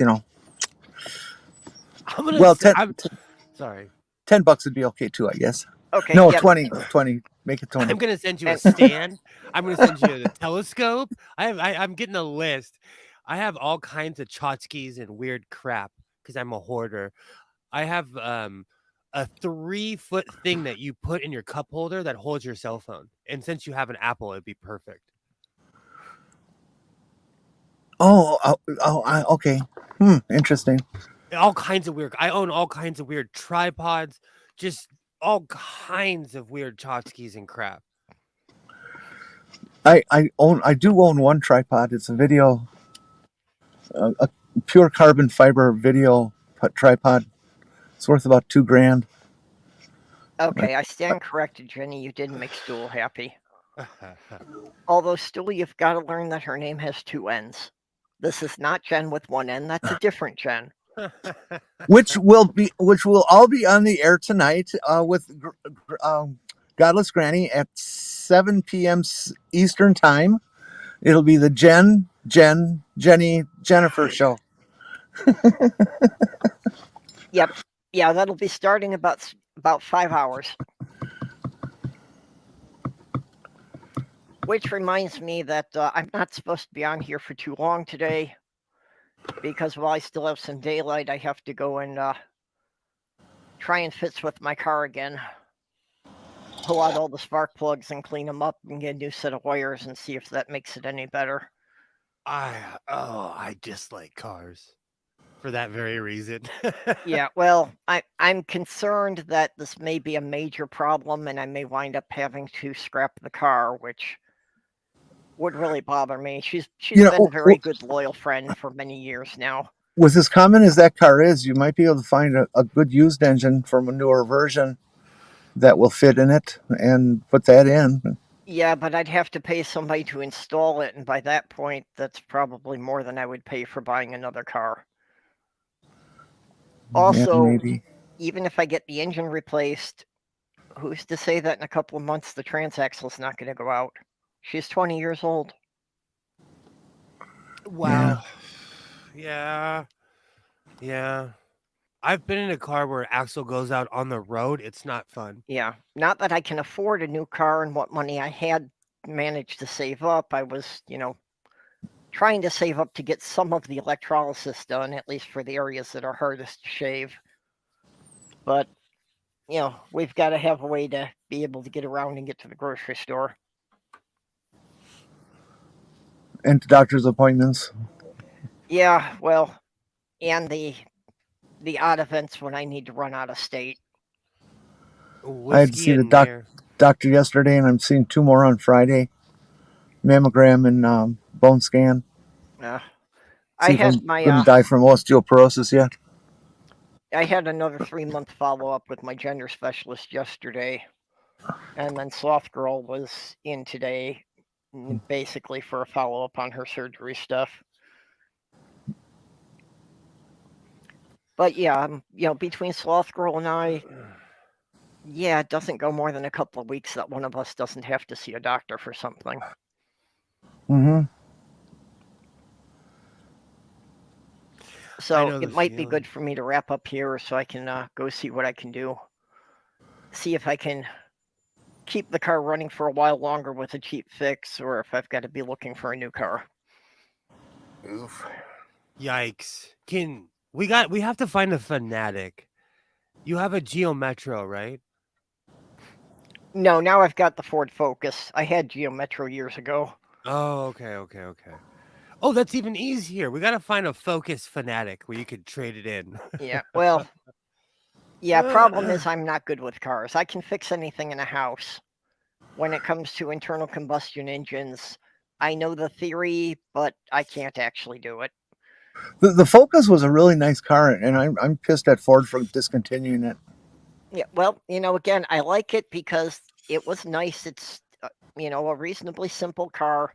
It's got some electronics. It's got the electronic fuel injection and such. But I like cars that are simple. Same.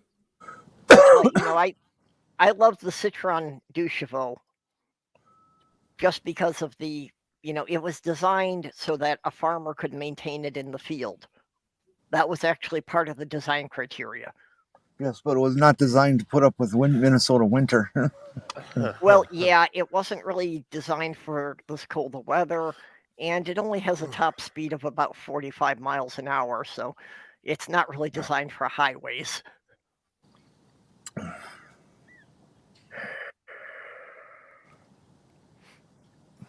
I'd like to have a nice setup to drive around town when I'm at home. 50 to 60 miles to the gallon. Yeah, 1.5 seater. Well, that's why I like the Ford Focus. That was downright primitive. I mean, the engine looked like something from the 70s. It, no electronics at all. It had a carburetor. I say we should get rid of all cars and just go to golf carts. Well, and that little Geo Metro actually got more than 50 miles to the gallon on the highway. Geo Metros were amazing cars. Well, Those were so amazing. I have to wonder if that engine could get 50 miles to the gallon. What could you have done if you actually took that engine and you actually did give it, some basic electronic controls like the fuel injection and, that it was timed better than the mechanical functions? Couldn't you have increased the gas mileage, to 60, 65?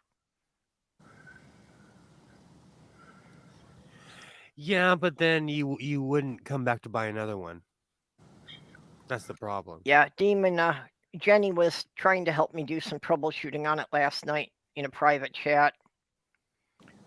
Mostly it's I've got a misfire on one cylinder, so I figured the obvious thing was to change all the spark plugs.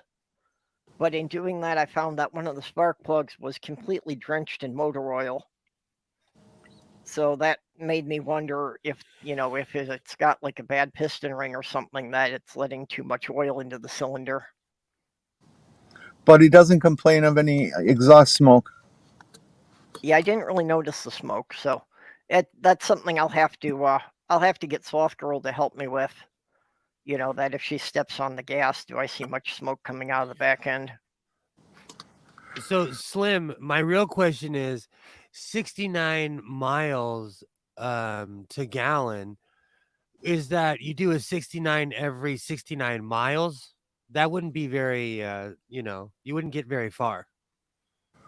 No, That but would it'd be take a me great a long time. time to Yeah. drive to Diana's. Everybody would want to drive with you.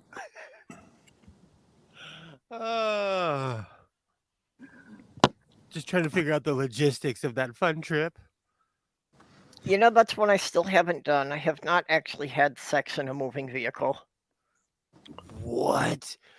So to end story day today, One of the best experiences of my life is having sex on Riverside Drive in Los Angeles, California. I had sex in a moving car. In fact, I was driving. Roadhead is one of the greatest. That's why I refuse to get like the new Land Rovers. You're like stuck in the seat like a cockpit. Nah, man. I need something where someone can crawl over. Lap height.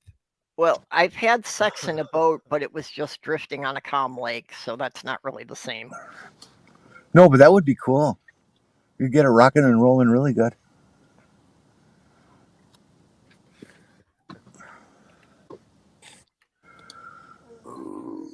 Gallons of lube.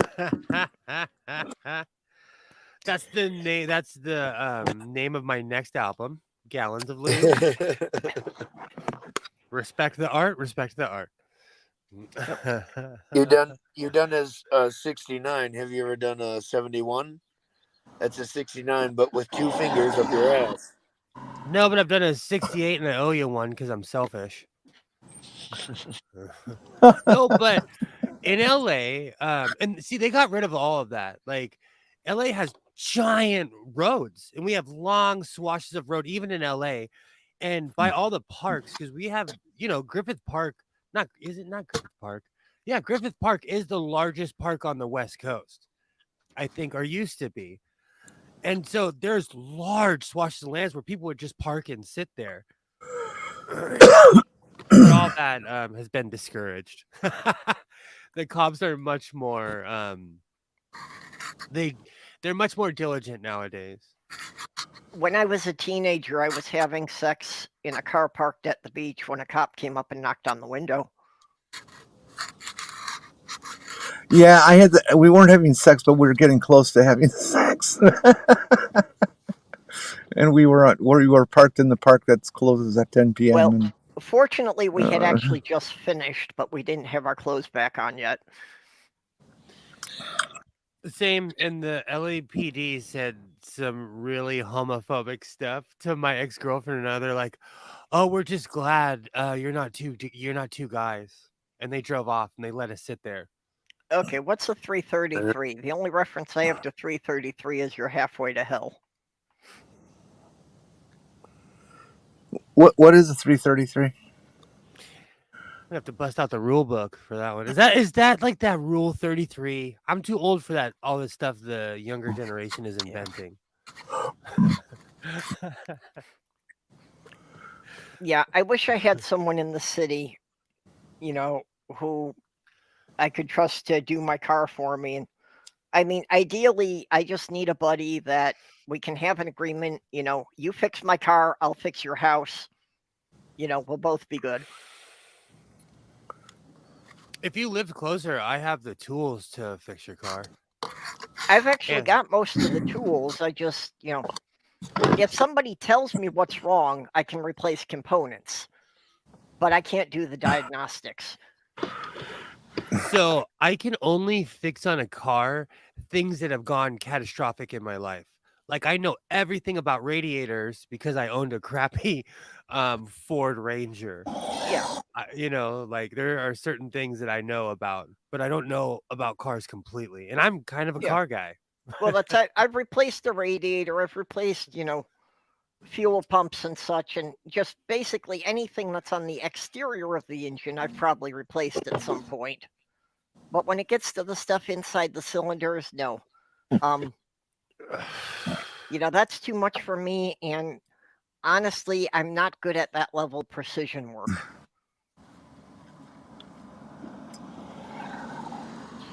I've destroyed what is it? Not the suction. Oh, there was something I destroyed on one of my trucks, and I promised myself I will never work on a truck again. Oh, what was it?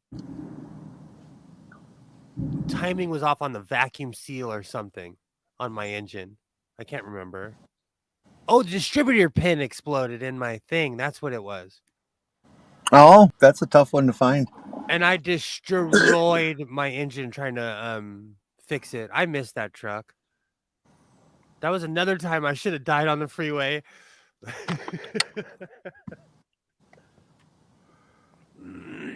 Well, Well, the basic rule that I was trying to work with Perp on yesterday was if it smokes on acceleration, it's the bottom end of the engine, the pistons and rings.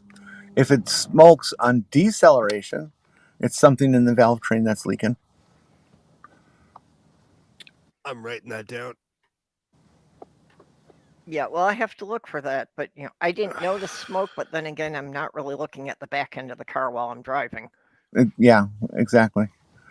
And it'll probably be, white to gray smoke. If it's black, then you got a fuel issue. Not in this particular case, you don't. I'm not saying that, but knowing what exhaust does or how it changes can get you a long way into diagnosing what's going on with the car. For example, you can taste coolant in the exhaust. If you go back there and open your mouth wide and take a nice deep breath of exhaust, Oh, yeah, I you'll know taste that. you'll taste the sweetness of coolant in your tongue. Oh, the second you said that, I can tell you what it tastes like. Oh, I know that taste actually. Oh, I made the mistake one time of opening an overheating radiator like an idiot. I know that smell and Oh, taste yeah, well. I've done that too. I've I taken the was a cap off a rookie. hot radiator and gotten myself well scolded. Yeah, exactly. I was 19.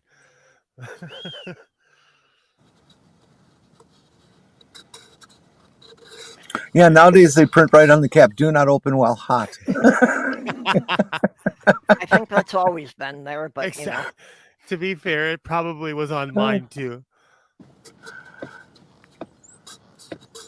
Yeah, that can be pretty tragic. I mean, that's damn fucking hot water, especially nowadays. Fuel injected cars run at a much higher temperature than old cars. Old cars, they'd want to get the thermostat maybe 160, 170 tops, and now they're going for 190, 200 degrees. Oh yeah. And just shy of boiling. And oh man, that is amazing how much hotter that is than to touch than 160. Yep. Well, I mean, still- 160 is like, that's tea temperature. You can drink that temperature. That's sterilization temperature. Nothing lives above 165. I still have a scar from when I worked at a Togo's in North Hollywood, California. I heated up soup in an industrial microwave and I put it for 20 minutes, walked away I was a kid, smoked a cigarette, came back 20 minutes later, put it in the bays where it holds it under hot water. I put the ladle for the soup in. It splashed back. Still to this day, I have the scar on my wrist because I'm extremely Crazy. left-handed. Yeah, I do a lot of things. I'm weirdly ambidextrous, and so I'm left-handed in a lot of ways. And I still to this day So yes, anything over 160 will give you a scar for life. Microwaves will superheat water. They will get it beyond boiling point. Yep. And if you put something like a spoon into it while it's in that state, it can explode and just go all over the place and really hurt you badly. Oh, I know. That's I've what learned. they say. Never boil water in a microwave. It's also disrespectful to your tea. Even Isaiah has his own kettle. I love torturing our English friends about that. Well, there actually is a legitimate difference there. Because if you're heating it up in the cup in the microwave, you're heating the cup up as well. And the whole idea of the porcelain teapot is that you're supposed to bring the water to a boil and then pour it into the porcelain that's still at room temperature, which, acts as the thermal mass. It takes some of the heat out of the water. So it brings the water down from the boiling point, down from the 212 degrees down to about 180, which is the correct temperature for black tea. Because if you pour the water at more than 180 degrees over black tea, you're going to scald it and it's going to turn bitter. I gotta tell Isaiah, Isaiah's in this really weird tea kick right now. It makes me laugh, but he's a traditionalist about it.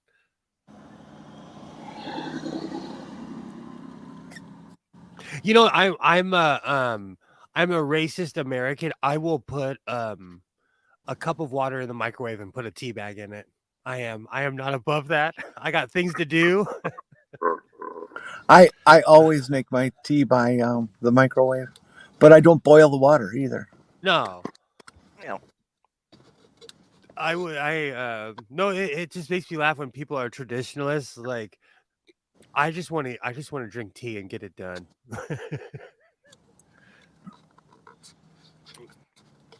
It's a bit of a show. Isaiah puts on a whole show. He like lines up his tea bag. He grabs his cup and everything. I'm, I well, leery eyed walk up to the microwave.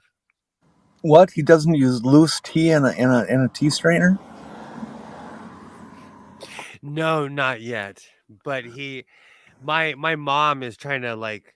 She thinks it's hilarious, so he'll go over there and he'll come back with boxes of tea.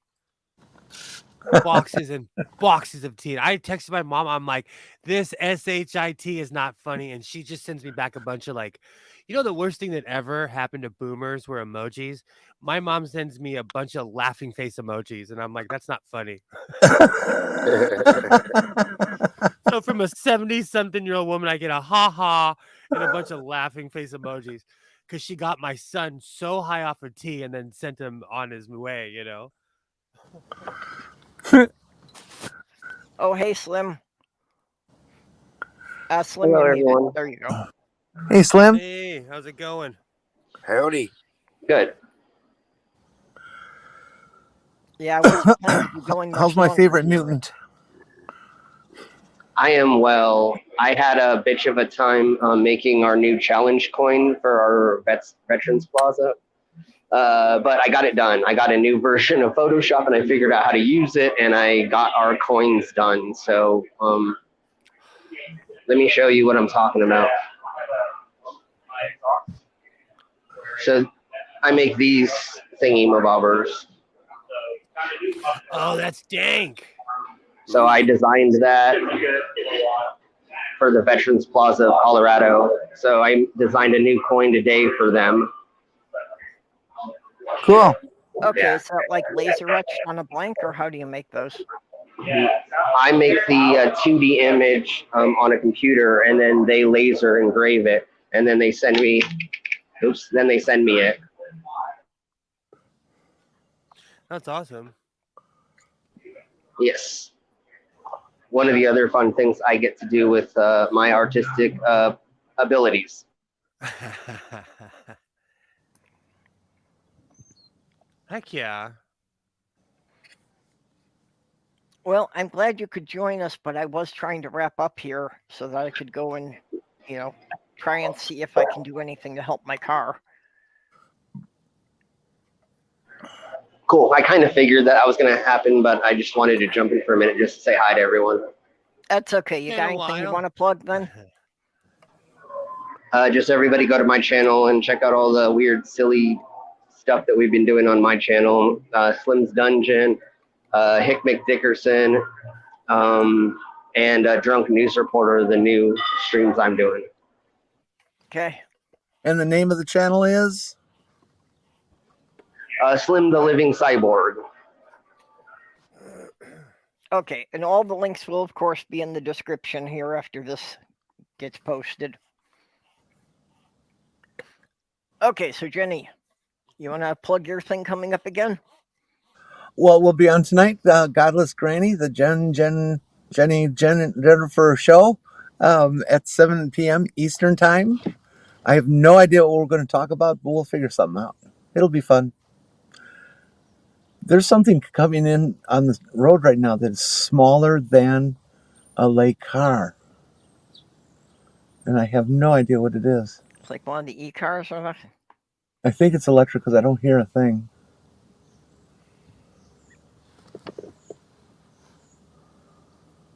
Ah, crap.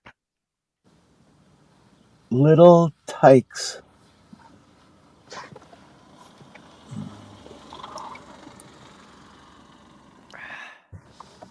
I have no idea, but it is gasoline motor. Just very quiet. Sounds like fun. It's the government. Oh,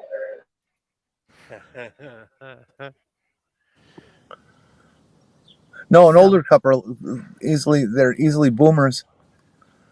We're driving it. Around here, all the boomers are the ones that scream it's the government because they've watched too much Fox News.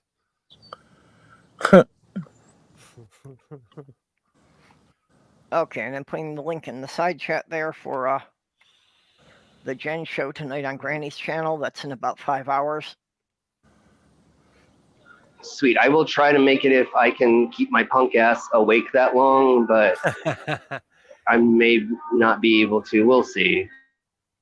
Yeah, I hope to, but if I'm out working on the car, I'll have to see how long things take me there. Oh, and I guess I should say one last thing. I was serious about the Ko-fi thing. If anybody can flip me a few bucks, it's my Ko-fi address is on my Twitter page. Yeah, we can pull that up here for you in a moment too. Oh, come on. Ooh, a ferret. Well, how about that? Oh, I can smell it. I can smell that ferret from here. It's not a ferret. It's some kind of martin, like a pine martin or something like that. A marmot? Don't know. I saw it go by the bottom of the screen just before I enlarged it. Huh. It's water pussy? Oh, never mind. No, if you're in the Navy, it's called sea pussy. There we go. Sea pussy. That's what it is. Sea pussy? Yes. A long time ago, I asked my father, I was like, I need something to make someone feel really uncomfortable. Come on, give me an insult. He looks at me and he's like, call him sea pussy. And it worked. Okay, Will. I What are am you gonna Godless plug? Sewing of the Godless Sewing channel. Check me out. I'm working on a video right now. And if you push me hard enough, I'll tell you what sea pussy means. Enlarge Godless the screen. Sewing. Enlarge the screen. That little creature jumped in the river. I see it. We all need to go for a swim. Come on. To the right, in the middle, almost of the. Yeah. Okay, I see it. Yeah. He's doing his Loch Ness monster imitation. So I'm working on a video right now about bobbins, but I just see. Okay, I'm gonna say this really quick. I'm trying to not buy sewing machines, but I just put up a wrought iron fence, and someone paid me in cash. And Isaiah, he was like, "Hey, get in the car. I'm forcing you to. Let's go to thrift stores." So I'm probably gonna buy another sewing machine. Of course. I'm trying not to. I got help. Oh yeah, blame it on your kid. It's like me and animal traps. Every time I go antique hunting, I have to buy an animal trap, even though I don't need any more. I have way too many of them.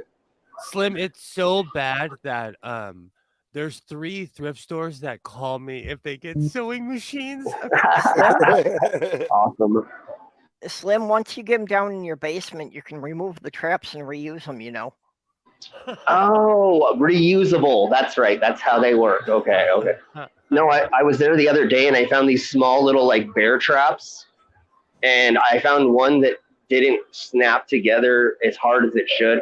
And I was so close to buying it to use in my show. I just don't know if I can allow audience members to come up to help me open and close, to open and reopen once it's on me on stage yet. But I think that might be a good addition, is if I can bring 2 audience members up on stage, put my hand in a bear trap, and then have them open it so I can get my hand out. I think that would be pretty risky if an audience member lost a finger. Well, they're going to be away from it when it snaps. I'm going to have them stand to the side, but This poor little guy is trying to swim upriver, and the current is too strong, and he's just dead in the water in one spot and trying to swim like fuck. Aw, the I little can see marmot. that. I had kid. noticed he didn't seem to be moving. Maybe he's Yeah. just chilling. Maybe he's just chilling against the current. No, now that he's closer, I can see his shoulders moving and stuff. He's Well, trying and to I swim. can see he's just inching forward now. He's Yeah, well, trolling. it's a lot slower towards the edge. Yeah, as he gets closer to the edge in the shallower water, the current's not as strong. This He's reminds me so of a cute. He's moving now. Yeah. Yep. Go against the grain. It reminds me of a song. And yes, Mage, if I got paid in sewing machines are actually really expensive. That would be awesome if I got paid in sewing machines. Man, I got this sewing machine. I'll sell you. Never mind. There's an eagle in the neighborhood. Maybe he'll swoop down and take the little guy. I watched a video of an eagle take on a coyote because I was really bored. Really? Yeah, they're no joke. And because I follow orcas and all kinds of weird animals, I get these really weird suggestions on YouTube because I fall asleep to animals, and I watched this dumb video of eagles snatching things that are 10 times their size. Okay, It well, took I a need to wrap it coyote? up here. Yeah. So is an eagle not a cougar or not a? Never mind. Okay, the animal, not. Never mind. Okay, I need to wrap it up here. So Yeah. I Later, again everyone. need to thank all my Patreon supporters. Skitscrasher here, who is also being wonderful to all my friends today, and Jyuni the Apostate, Ox, Robert X, Lavender Lady, Greg Hartwick, and Dog. Oh, and I also should mention that if you come and see me on the Shills shows over the weekend, Jyuni the Apostate did a new full body avatar for me that Dick had on Sunday in the lounge for the Uncalled For show, so that you can expect to start seeing that pop up on the Shills channel more. That was an eagle. So with that, I will bid you all a good day, and we will see you tomorrow night. Adieu. Rock out with the clock out. Bye. Love you, chat. Hermits have no peer pressure.